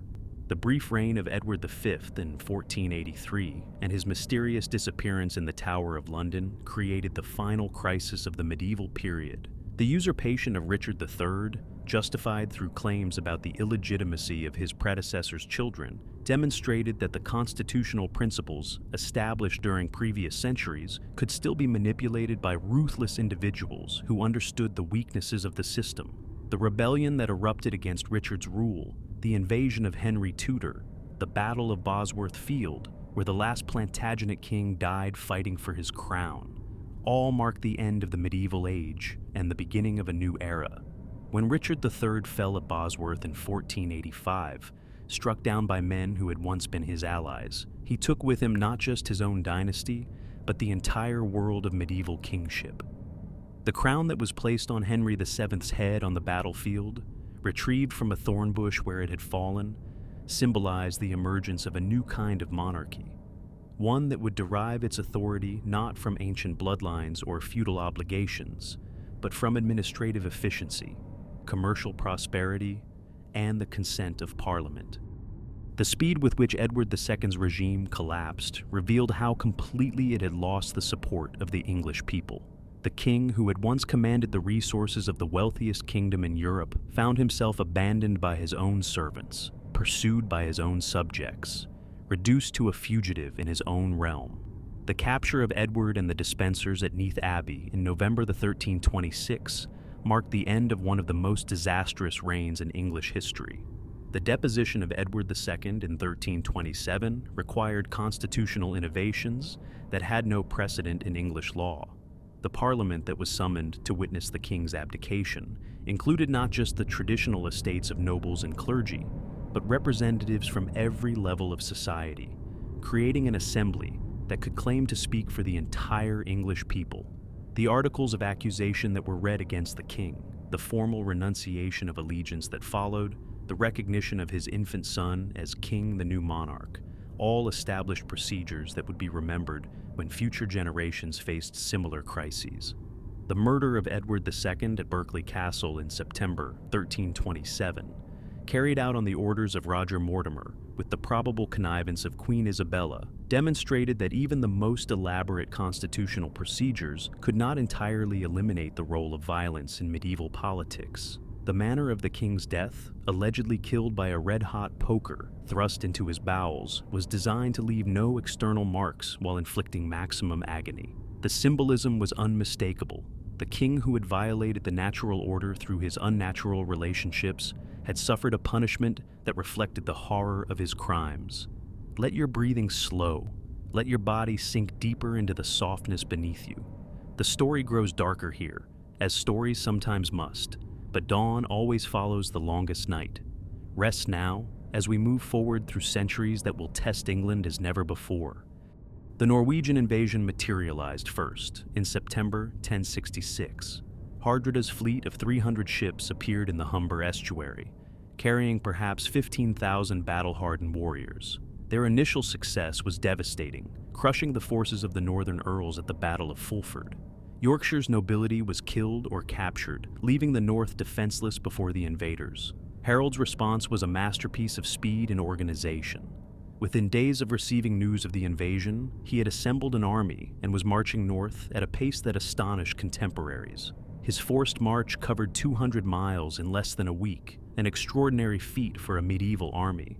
When his forces appeared at Stamford Bridge on September 25th, the Norwegians were completely unprepared, many scattered across the countryside without their armor. The Battle of Stamford Bridge became legendary. Harold Hardrada, caught without his mail shirt, fought with desperate courage but fell to an arrow through the throat. The slaughter was so complete that only 24 of the original 300 ships were needed to carry the survivors home. The age of Viking conquest was finally over, ended by English steel wielded with ruthless efficiency. But Harold's triumph contained the seeds of his own destruction. The forced march north and the bitter fighting at Stamford Bridge had exhausted his army, and while he was celebrating his victory in Yorkshire, Norman ships were gathering in the harbors of Normandy, and Norman knights were sharpening their swords for the invasion that would change everything. William's preparations for the conquest had been meticulous. He spent months gathering allies, securing papal approval for his claim, and assembling the largest invasion force Northern Europe had seen since Roman times. His army included not just Normans, but knights and infantry from across northern France, all united by the promise of English lands and English gold. The papal banner that flew above his ships transformed what was essentially an act of aggressive war into a holy crusade against a perjurer and usurper. The Norman fleet that set sail on September 27th was a marvel of medieval logistics. Nearly 700 ships carried not just warriors, but the horses, weapons, and supplies needed for a sustained campaign. The crossing itself was a triumph of navigation, bringing the entire force safely to the Sussex coast near Pevensey, where they established a fortified beachhead. William's choice of landing site was strategically brilliant. By landing on the south coast, in Harold's own earldom, he was not just invading England, but personally challenging Harold on his own territory. The psychological impact was enormous. Harold, despite the exhaustion of his northern campaign, moved with characteristic speed, gathering forces as he marched south. His plan was to repeat the tactics that had succeeded at Stamford Bridge: surprise the enemy with rapid movement, force them to fight on unfavorable terms, crush them before they could consolidate their position. But William was not Harold Hardrada. The Norman Duke had spent his entire life fighting for survival against enemies who outnumbered and surrounded him. He understood that his position in England was precarious, that his only hope lay in forcing Harold to fight a decisive battle before English reinforcements could arrive. The two armies finally faced each other on October 14th, 1066, at Senlac Hill near Hastings. The Battle of Hastings was a clash of civilizations. Harold's forces were traditional English infantry, fighting on foot in the ancient shield wall formation that had served their ancestors well for centuries. They held the high ground, their shields locked together in an impenetrable wall of steel and wood, their battle cries echoing across the valley. William's army represented the cutting edge of European military innovation. His heavy cavalry could strike with devastating power. His archers could rain death from distances that English weapons could not match. His forces were trained to fight as a coordinated unit, with cavalry, infantry, and archers working together. The years that followed the conquest would test whether Norman military prowess could create the institutions necessary for lasting rule. The challenge was not merely to govern England, but to transform it, to create a new synthesis of Norman and English traditions that could survive the death of individual kings. The story of how this transformation was achieved, and at what cost, would define the next chapter in English history. In the spring of 1067, while William was absent in Normandy celebrating his victory and securing his continental domains, rebellion erupted across England like wildfire in a dry forest. The earls who had submitted after Hastings revealed their true intentions, raising their banners and calling upon the English people to cast off the Norman yoke. In the north, Edgar the Atheling emerged from exile to claim the throne that many still considered rightfully his. The revolts were not mere expressions of wounded pride, but carefully coordinated attempts to exploit what appeared to be fatal weaknesses in Norman rule. William's response revealed the qualities that had made him master of Normandy despite his illegitimate birth. He returned to England with characteristic speed, bringing fresh troops and a determination that bordered on fanatical. But this time, his approach was different. The magnanimous victor of Hastings had been replaced by a ruler who understood that mercy could be interpreted as weakness, and that lasting peace might require temporary terror. The campaign that followed was unlike anything England had experienced since the Danish invasions. William's forces moved through the rebellious regions with systematic brutality, not merely defeating armies, but destroying the very foundations of resistance. Villages were burned, crops destroyed, livestock slaughtered. The Norman knights, trained from childhood in the arts of war, proved equally skilled in the grim business of pacification. They left behind a landscape so devastated that chroniclers would write of regions where no smoke rose from any hearth for decades to come. The climax of this campaign came in the winter of 1069 to 1070, when the last great rebellion erupted in Yorkshire. The northern earls, supported by a Danish fleet that had appeared in the Humber, seemed poised to recreate the triumphs of their Viking ancestors. For a brief moment, it appeared that the Norman conquest might unravel completely, that William might suffer the same fate as earlier invaders who had underestimated English resilience. But William's response exceeded even his previous displays of ruthless efficiency. The harrying of the North, as it came to be known, was a campaign of deliberate devastation that transformed the Yorkshire landscape into a wasteland. For months, Norman forces systematically destroyed everything that could support human life. Mills were demolished, bridges broken, salt scattered on fields to prevent future cultivation. The population fled southward in desperate columns, carrying what possessions they could save, leaving behind a silence that would endure for generations. The psychological impact of this campaign extended far beyond Yorkshire. Word of the devastation spread throughout England, carried by refugees whose hollow eyes and gaunt faces testified to the price of resistance. The message was unmistakable. William was not merely another foreign conqueror who could be waited out or gradually absorbed, but a ruler who would rather rule over a desert than tolerate defiance. Yet, even as he demonstrated his capacity for ruthless suppression, William was simultaneously laying the foundations for a new kind of government. The feudal system that he imposed was not merely a method of military organization, but a complete reimagining of how power, land, and loyalty should be distributed throughout the kingdom. Every acre of English soil was now held directly or indirectly from the king, creating a pyramid of obligation that extended from the humblest peasant to the greatest earl. The rebellions that erupted throughout Henry's reign, from the Welsh uprising of Owain Glyndwr to the northern revolts of the Percy family, all drew their strength from the fundamental illegitimacy of Lancastrian rule. The financial crisis that plagued Henry, the Fourth's government revealed how completely the balance of power had shifted between crown and parliament. The king who had seized the throne with promises of constitutional government found himself more dependent on parliamentary grants than any of his predecessors had been. The accession of Henry V in 1413 marked the beginning of the most glorious period in late medieval English history. The young king, who had spent his youth learning the arts of war and government, proved capable of achievements that rivaled those of Edward III. The renewal of the French War, justified by claims that had been dormant for decades, provided Henry with the opportunity to unite his divided kingdom behind a common cause, while demonstrating that English military superiority had survived the constitutional upheavals of the previous generation. The Battle of Agincourt in 1415, where Henry's outnumbered forces destroyed a French army that seemed invincible, became the defining moment of English medieval culture. The victory that was achieved through a combination of tactical innovation, disciplined courage, and what seemed like divine favor created a legend that would inspire English patriots for centuries.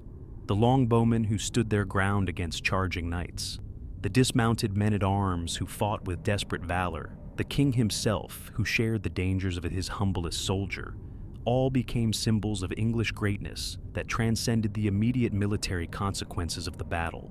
The conquest of Normandy that followed Agincourt demonstrated that Henry V possessed not just the military genius necessary to win battles, but the administrative skills required to govern conquered territories.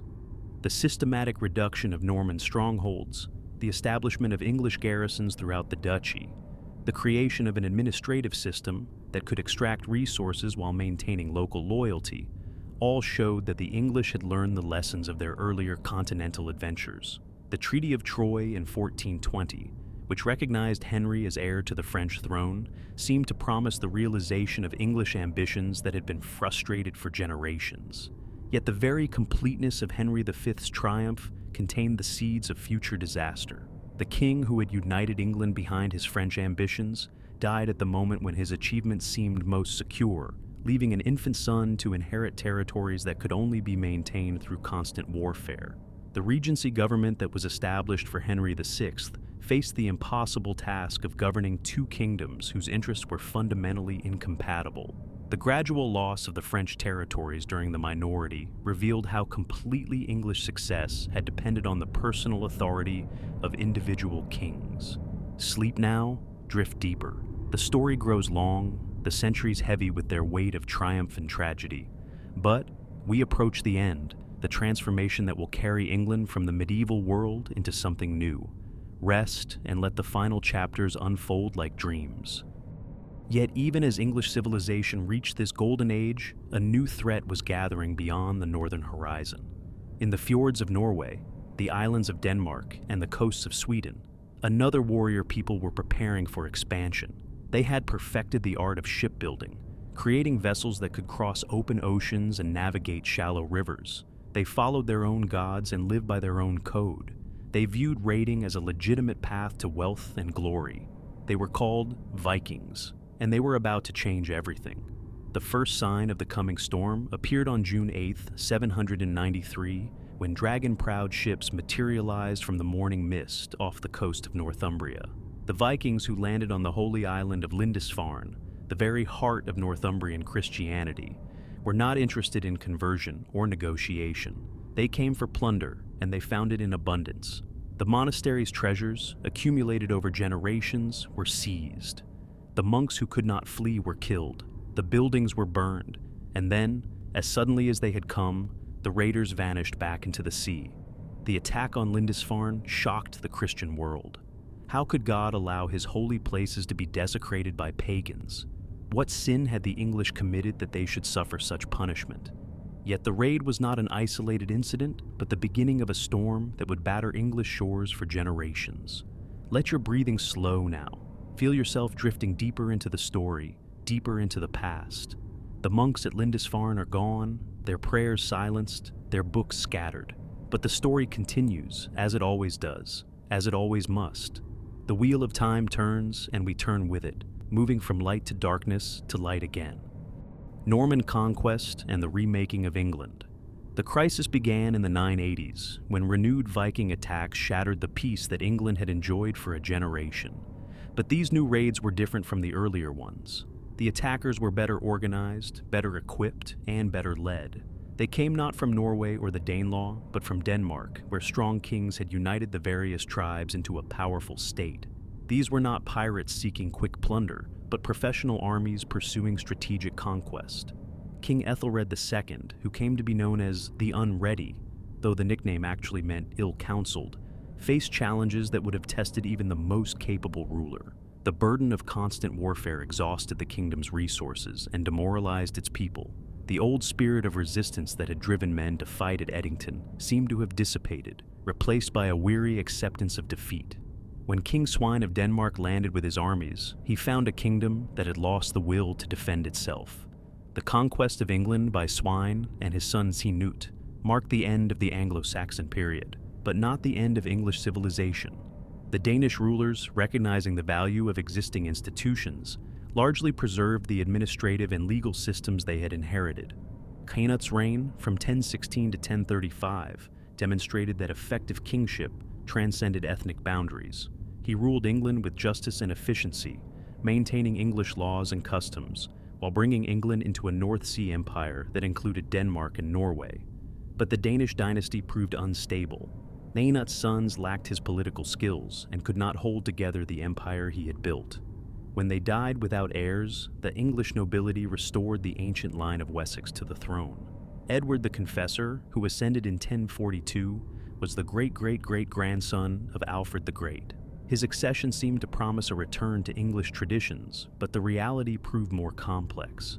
Edward had spent much of his life in exile in Normandy, and he brought Norman favorites and Norman ideas back with him. The England he inherited was profoundly different from the kingdom his ancestors had ruled. Decades of foreign occupation had introduced new influences and created new power structures. The earls who had administered the kingdom under the Danish kings had become virtually independent rulers in their own right, commanding personal armies that rivaled the king's own forces. Most powerful of these earls was Godwin of Wessex and his sons, particularly Harold Godwinson. The Godwin family had accumulated such wealth and power that they could make or break kings. Edward's marriage to Edith, daughter of Earl Godwin, produced no children, and his apparent preference for celibacy led many to conclude that the royal line would die with him. The question of succession haunted Edward's reign from beginning to end. Various candidates emerged, each with their own claims and supporters. Edgar the Atheling, great-nephew of Edward, possessed the strongest hereditary claim, but was still a youth with no independent power base. Harold Godwinson, the most powerful earl in England, had demonstrated his military and administrative capabilities, but lacked royal blood. Most intriguingly, William, Duke of Normandy, claimed that Edward had promised him the succession during a visit to Normandy in the 1050s, and that Harold himself had sworn an oath to support this claim. The exact circumstances of Harold's visit to Normandy remain one of history's mysteries. Norman sources insist that he pledged his support to William on sacred relics, making his subsequent acceptance of the English crown not just political opportunism, but sacred perjury. English sources tell a different story, or no story at all. What matters is that when Edward died in January 1066, the succession crisis that erupted would culminate in the most decisive battle in English history. When the Witan, the assembly of English nobles, chose Harold Godwinson as king, they set in motion a chain of events that would transform England forever. But the challenge to Harold's reign would come not from one direction, but from three. In Norway, King Harald Hardrada, one of the most feared warriors in Europe, prepared to enforce his own claim to the English throne. In Normandy, Duke William assembled an invasion force with the blessing of the Pope himself. And in England itself, Harold's own brother Tostig allied with the Norwegian king against him. The Saxon Dawn. The Britain that emerged from Rome's shadow was a land suspended between two worlds. In the old Roman cities, stone buildings still stood, their walls echoing with memories of departed civilization. The great roads still stretched across the landscape, perfectly straight, pointing toward a Rome that no longer cared. In the forums where merchants once haggled in Latin, only the wind now whispered through empty colonnades. The Romano-British population found themselves adrift in time. They had known Roman law, Roman baths, Roman order for nearly 4 centuries. Many could still read and write in Latin. They worshipped the Christian God in small churches that dotted the countryside. But now, with the legions gone, they stood alone against a world that was growing darker and more dangerous with each passing year. Across the gray waters of the North Sea, restless peoples were preparing for journeys that would change everything. The Angles from the peninsula that would bear their name, the Saxons from the coastal lowlands, the Jutes from the northern reaches, and the Frisians from the marshlands. These were not the disciplined armies of Rome, but families seeking new homes, warriors seeking new lands, entire peoples driven by population pressure, changing climate, and the eternal human hunger for something better. Imagine the first boats appearing on the horizon. Small, sturdy vessels with single square sails, riding low in the water, filled with men, women, children, livestock, everything a people could carry when leaving one world for another.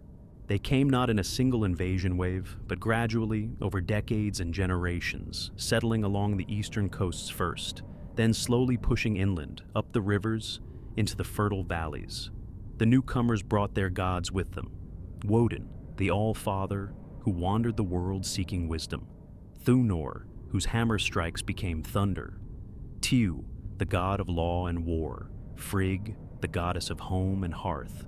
These were gods who understood struggle, gods who knew that even the divine must face their doom when the world ends in fire and ice. The old Romano-British watched these pagan settlers with fear and incomprehension, seeing their Christian world slowly dissolving like morning mist.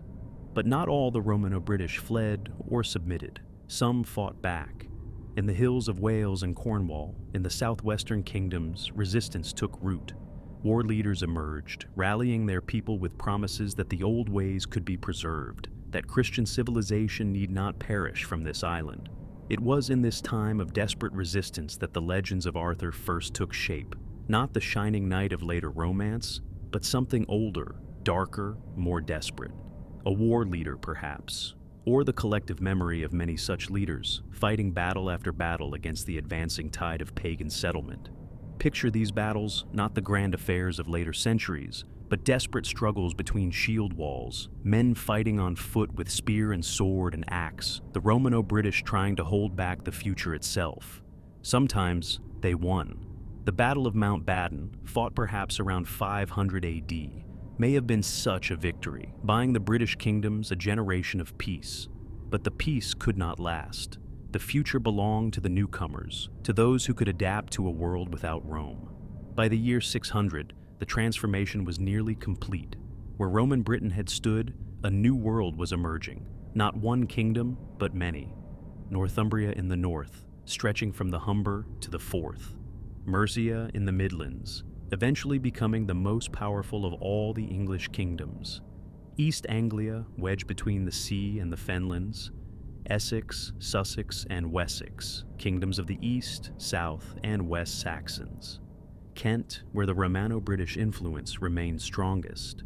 Each kingdom was a world unto itself, ruled by kings who were first among equals, war leaders who must constantly prove their worth or lose their thrones. The halls of these early kings were not stone castles, but great timber buildings, their roofs soaring overhead like the hulls of upturned ships. Inside, fires burned in central hearths, sending smoke up through holes in the roof. Warriors sat on benches along the walls, their shields hung above them, their swords close at hand. Here, the scop, the court poet, would stand before the fire and recite tales of heroes and monsters, his voice rising and falling with the rhythm of his words.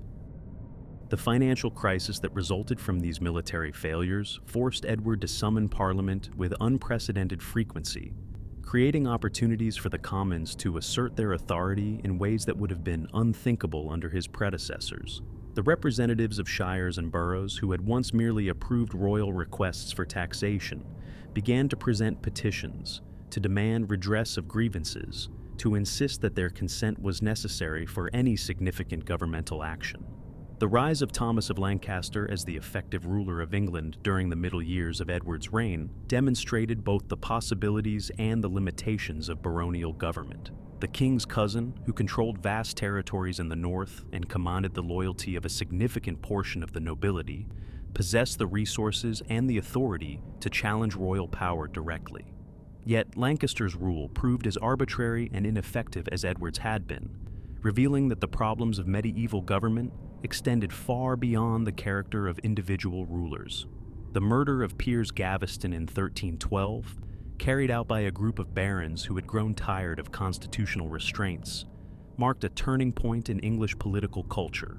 The brutal execution of the king's favorite, seized while under safe conduct and killed without trial, demonstrated that the rule of law was still fragile, that personal hatred could override institutional procedures. The trauma that this event inflicted upon Edward II transformed him from a weak but essentially harmless ruler into a man consumed by the desire for revenge. The civil war that erupted when Edward finally moved against Lancaster and his allies revealed how completely the consensus that had once united the English nobility had broken down. The Battle of Boroughbridge in 1322, where Lancaster's forces were defeated and the Earl himself captured and executed, marked the temporary triumph of royal authority. But the king's victory was achieved through methods that violated every principle of justice and due process that English law had established. The rise of Hugh Despenser the Younger, as Edward's new favorite, demonstrated that the king had learned nothing from the Gaveston affair. The rapacious greed with which the Despensers accumulated lands and offices, the contempt they showed for established legal procedures, the violence they employed against their enemies, all recreated the conditions that had led to the earlier crisis, but with even more devastating consequences. The invasion of England by Queen Isabella and Roger Mortimer in 1326 represented more than a rebellion against an unpopular king. It was a revolutionary moment that would reshape the relationship between crown and subject for centuries to come. The queen who had been humiliated by her husband's open preference for male favorites, the exiled baron who had escaped from the Tower of London to seek refuge in France. Together, they assembled a coalition that included not just disaffected nobles, but representatives of the merchant classes and the common people who had grown weary of incompetent government. Using the ancient system of beacons and messengers, Alfred sent word throughout Wessex that the king still lived, that the fight was not over. The response was remarkable. From farms and villages, from the halls of minor nobles and the hovels of common soldiers, men began to gather. They came not because they were compelled by law or duty, but because they believed in something larger than themselves, because they would not accept conquest by pagans, because their king still fought and they would fight beside him. In May 878, Alfred's forces met Guthrum's Vikings at Edington. The battle was desperate, the English fighting with the fury of men defending their homes and families. When the shield wall finally broke, it was the Vikings who fled, pursued by English warriors who had found new hope. Alfred had won more than a battle. He had proven that the Vikings were not invincible, that English courage could prevail against Scandinavian steel. But Alfred's true genius revealed itself in what followed. Rather than simply driving the Vikings from his kingdom, he chose negotiation and integration. The Treaty of Wedmore, signed after Edington, established a boundary between English and Viking territories. More importantly, it required Guthrum to accept Christian baptism, with Alfred himself standing as godfather to his former enemy. This act of political theater carried profound implications. By making Guthrum a Christian, Alfred was beginning a process that would eventually transform the Vikings from pagan raiders into Christian settlers. The Danelaw, as the Viking territories came to be called, remained politically independent of Wessex. But gradually, as the Vikings settled down to farm the lands they had conquered, as they intermarried with English women, as they accepted Christianity, they began to absorb English culture, even as they contributed their own Scandinavian traditions to the mix. The English language absorbed hundreds of Scandinavian words. English law incorporated Scandinavian legal concepts. The fusion of English and Scandinavian cultures would eventually produce something richer than either tradition alone. Alfred's reforms extended far beyond military matters. He understood that the Viking invasions had succeeded partly because English society had weaknesses that the invaders could exploit. The educational system had collapsed, with even many priests unable to read Latin. The legal system was fragmented, with different kingdoms and even different shires following different customs. The military system was inadequate, relying on short-term levies of farmers who needed to return to their fields. To address these problems, Alfred embarked on an ambitious program of cultural renewal. He personally translated important Latin works into English, making them accessible to a broader audience. He established schools where young nobles could learn to read and write in both English and Latin. He created the Anglo-Saxon Chronicle, a year-by-year record of English history that would be maintained for centuries, creating a sense of shared English identity. Alfred's legal reforms were equally revolutionary. His law code, known as the Doom Book, drew upon the legal traditions of all the English kingdoms, creating a unified system that could govern a diverse population. But more than simply compiling existing laws, Alfred introduced new concepts that reflected Christian principles of mercy and redemption. The code recognized that different crimes required different punishments, that intent mattered as much as action, that the law should protect the weak from the strong. The military reforms Alfred implemented would shape English warfare for generations. The old system of seasonal levies was replaced by a rotating system that kept half the available forces on duty, while the other half tended their farms. This allowed Wessex to maintain military readiness throughout the year. Alfred also began construction of a network of fortified towns called burhs, strategically placed throughout his kingdom. Each burh could serve as a refuge for the local population and a base for military operations. The financial crisis that resulted from the loss of Normandy's revenues forced John to explore new methods of taxation that brought him into conflict with every segment of English society. The forest laws that he enforced with unprecedented severity, the feudal obligations that he interpreted in the most restrictive possible terms, the judicial procedures that he manipulated to extract revenue rather than dispense justice, all demonstrated a fundamental misunderstanding of the delicate balance between royal authority and subject consent. The dispute between John and Pope Innocent III over the appointment of Stephen Langton as Archbishop of Canterbury escalated into a conflict that would transform the relationship between church and state throughout Europe.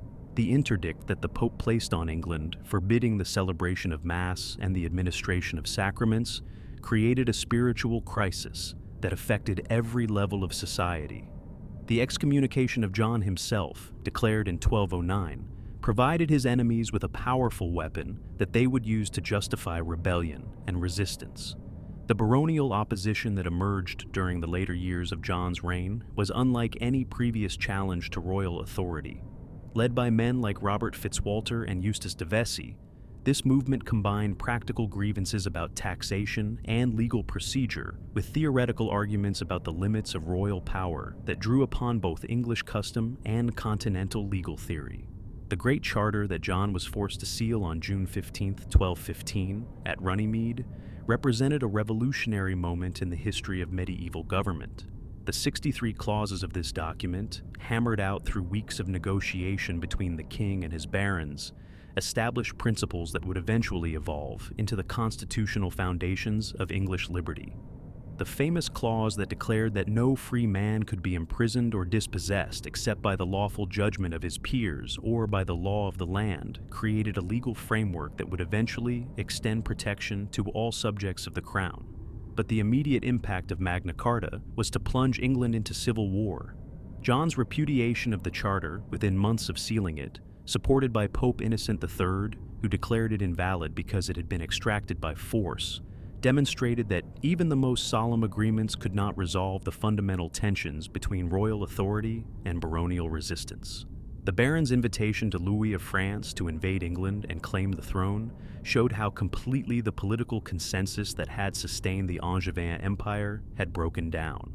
The civil war that consumed the final years of John's reign was fought with a bitterness that reflected the collapse of the feudal bonds that had once united king and nobles in common cause.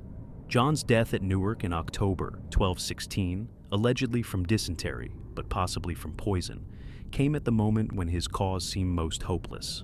The king who had begun his reign as the undisputed master of territories stretching from Scotland to the Pyrenees died controlling little more than the western counties of England. His 9-year-old son, Henry, who inherited this desperate situation, seemed unlikely to succeed where his father had failed so completely. Yet the regency government that was established for the young Henry III, led by the papal legate Guala and the veteran administrator William Marshall, demonstrated remarkable skill in rebuilding royal authority from the ruins of John's reign. The reissue of Magna Carta in modified form, the negotiation of peace with the French invaders, the gradual reconciliation with the baronial opposition, all showed that the institutional foundations of English government were stronger than the personal failures of individual kings might suggest. Feel yourself drifting now, deeper into sleep, deeper into the story. The wheel of time turns ever onward, carrying us through triumph and disaster, through the rise and fall of kings and kingdoms. Rest now, and let the centuries flow past like water, like dreams, like memories of a world that once was.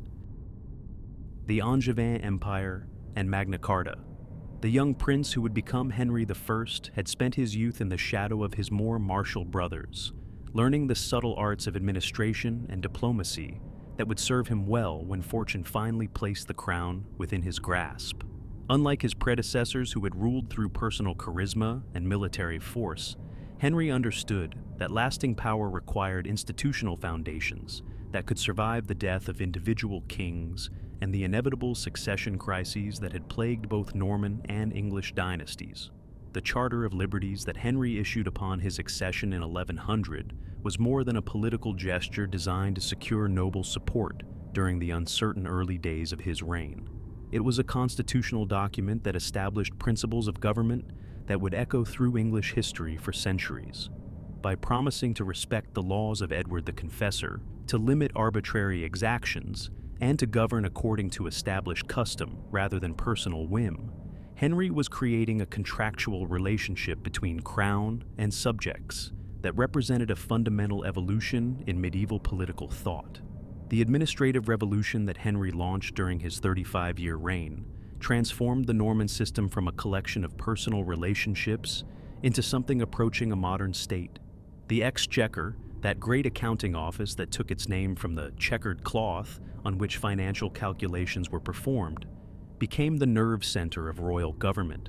Here, sheriffs and other royal officials were called to account for their stewardship of royal resources, their receipts and expenditures recorded on parchment rolls that would provide a continuous record of governmental activity for centuries to come. The justices who traveled throughout the realm in Henry's name were not merely settling disputes, but creating a coherent legal system that would eventually supersede the patchwork of local customs and traditions. The decisions they rendered, the procedures they established, the precedents they set, gradually accumulated into a body of law that derived its authority not from ancient custom, but from royal command. This common law would become one of the most distinctive features of English civilization. Henry's marriage to Matilda of Scotland, a princess who could trace her lineage back to the Anglo-Saxon kings, was a masterstroke of political symbolism that helped bridge the cultural divide between Norman rulers and English subjects. The wedding ceremony, conducted with unprecedented splendor at Westminster Abbey, proclaimed to all observers that the Norman dynasty was not merely a foreign occupation, but a legitimate continuation of English royal tradition. The children born of this union would embody the synthesis of Norman and English bloodlines that Henry hoped would unite his fractured kingdom. The tragedy that would ultimately destroy Henry's carefully constructed system began with a catastrophe that no amount of administrative skill could have prevented. On November 25, 1120, the White Ship, carrying the flower of Anglo-Norman nobility back to England from Normandy, struck a rock in the English Channel and sank with the loss of all aboard. Among the victims was William Etheling, Henry's only legitimate son and the heir upon whom the entire future of the dynasty depended. The king's grief at the loss of his son was matched only by his recognition of the political catastrophe that the disaster represented. Without a male heir, the elaborate system of government that Henry had created would face the same succession crisis that had plagued his predecessors. The solution he chose, designating his daughter Matilda as his heir, was unprecedented in English history and would prove to be a decision that would plunge the kingdom into civil war. The Empress Matilda, as she came to be known after her marriage to Holy Roman Emperor Henry V, was a woman of extraordinary intelligence and determination who had been trained from childhood in the arts of government. Her experience governing Italy during her husband's absences had given her administrative skills that rivaled those of any contemporary ruler. But her very competence, combined with her gender, made her a threatening figure to Norman barons who had grown accustomed to male rule and feared that a female monarch might undermine their own authority. The legal innovations of Edward's reign, embodied in the great statutes that bear his name, represented a systematic attempt to codify and rationalize the common law that had evolved during the previous 2 centuries. The Statute of Westminster, the Statute of Mortmain, the Statute of Quia Emptores, each addressed specific problems in legal procedure and property law, but their cumulative effect was to create a coherent system of jurisprudence that would eventually spread throughout the English-speaking world. The king, who was known as the English Justinian, left behind a legal legacy that would prove more enduring than his military conquests. The principles established in his statutes, that law should be certain and knowable, that property rights should be clearly defined and protected, that the king himself was subject to the law he promulgated, would shape English legal development for centuries and eventually influence legal systems around the world. The development of parliamentary institutions during Edward's reign reflected the practical necessities of governing a complex society, rather than any theoretical commitment to popular government. The king needed money to fund his wars, and he had learned from his father's experience that attempting to tax without consent led to resistance and rebellion. The assemblies that he summoned to approve taxation, to hear petitions, to witness important ceremonies, gradually evolved into a regular part of the governmental process. The model parliament of 1295, with its careful balance of nobles, clergy, and commons, established a template for representative government that would be copied throughout Europe. The principle that those who were to be taxed should consent to that taxation, expressed in the formula, "What touches all should be approved by all," represented a revolutionary recognition that government required the cooperation of the governed. Yet we must not imagine that Edward summoned Parliament out of democratic idealism. He understood that assemblies of nobles, clergy, and commons provided opportunities not just to request money, but to communicate royal policy, to build support for his wars, to create a sense of shared purpose that transcended local and regional loyalties. Parliament was a tool of royal government, not a check upon it, at least not yet. The financial pressures that drove Edward to seek parliamentary approval for his policies revealed the fundamental changes that were transforming medieval society. The king, who had inherited a realm where royal authority was largely self-financing, found himself governing a nation where the costs of administration, warfare, and diplomacy far exceeded traditional revenues. The taxes that Parliament granted, the loans that Italian bankers provided, the commercial duties that merchants paid, all demonstrated that England was becoming integrated into a European economy that operated according to new rules and created new expectations. The expulsion of the Jews from England in 1290 marked both an end and a beginning in English economic development. The Jewish communities that had provided essential financial services since the Norman conquest found themselves victims of popular prejudice and royal greed. Edward seized their property and expelled them from the realm, gaining a one-time windfall that helped fund his Welsh wars, but losing the sophisticated credit networks they had established. Yet their departure forced English merchants and landowners to develop new forms of credit and investment. Italian banking houses like the Bardi and Peruzzi stepped in to provide the financial services that the expelled Jews had once offered, bringing with them connections to Mediterranean trade networks and sophisticated techniques of accounting and credit. The commercial revolution that was transforming Europe found fertile ground in England, where royal protection of merchants and markets created conditions favorable for trade. The cultural achievements of Edward's reign reflected the growing sophistication of English society and its increasing integration with continental European civilization. The Gothic cathedrals that rose in cities throughout the kingdom, Lincoln, York, Wells, Exeter, pushed architectural innovation to new heights. The decorated style that emerged in this period featured elaborate stone tracery, intricate vaulting patterns, and sculptural programs that told biblical stories to an illiterate population, while demonstrating the wealth and piety of their patrons.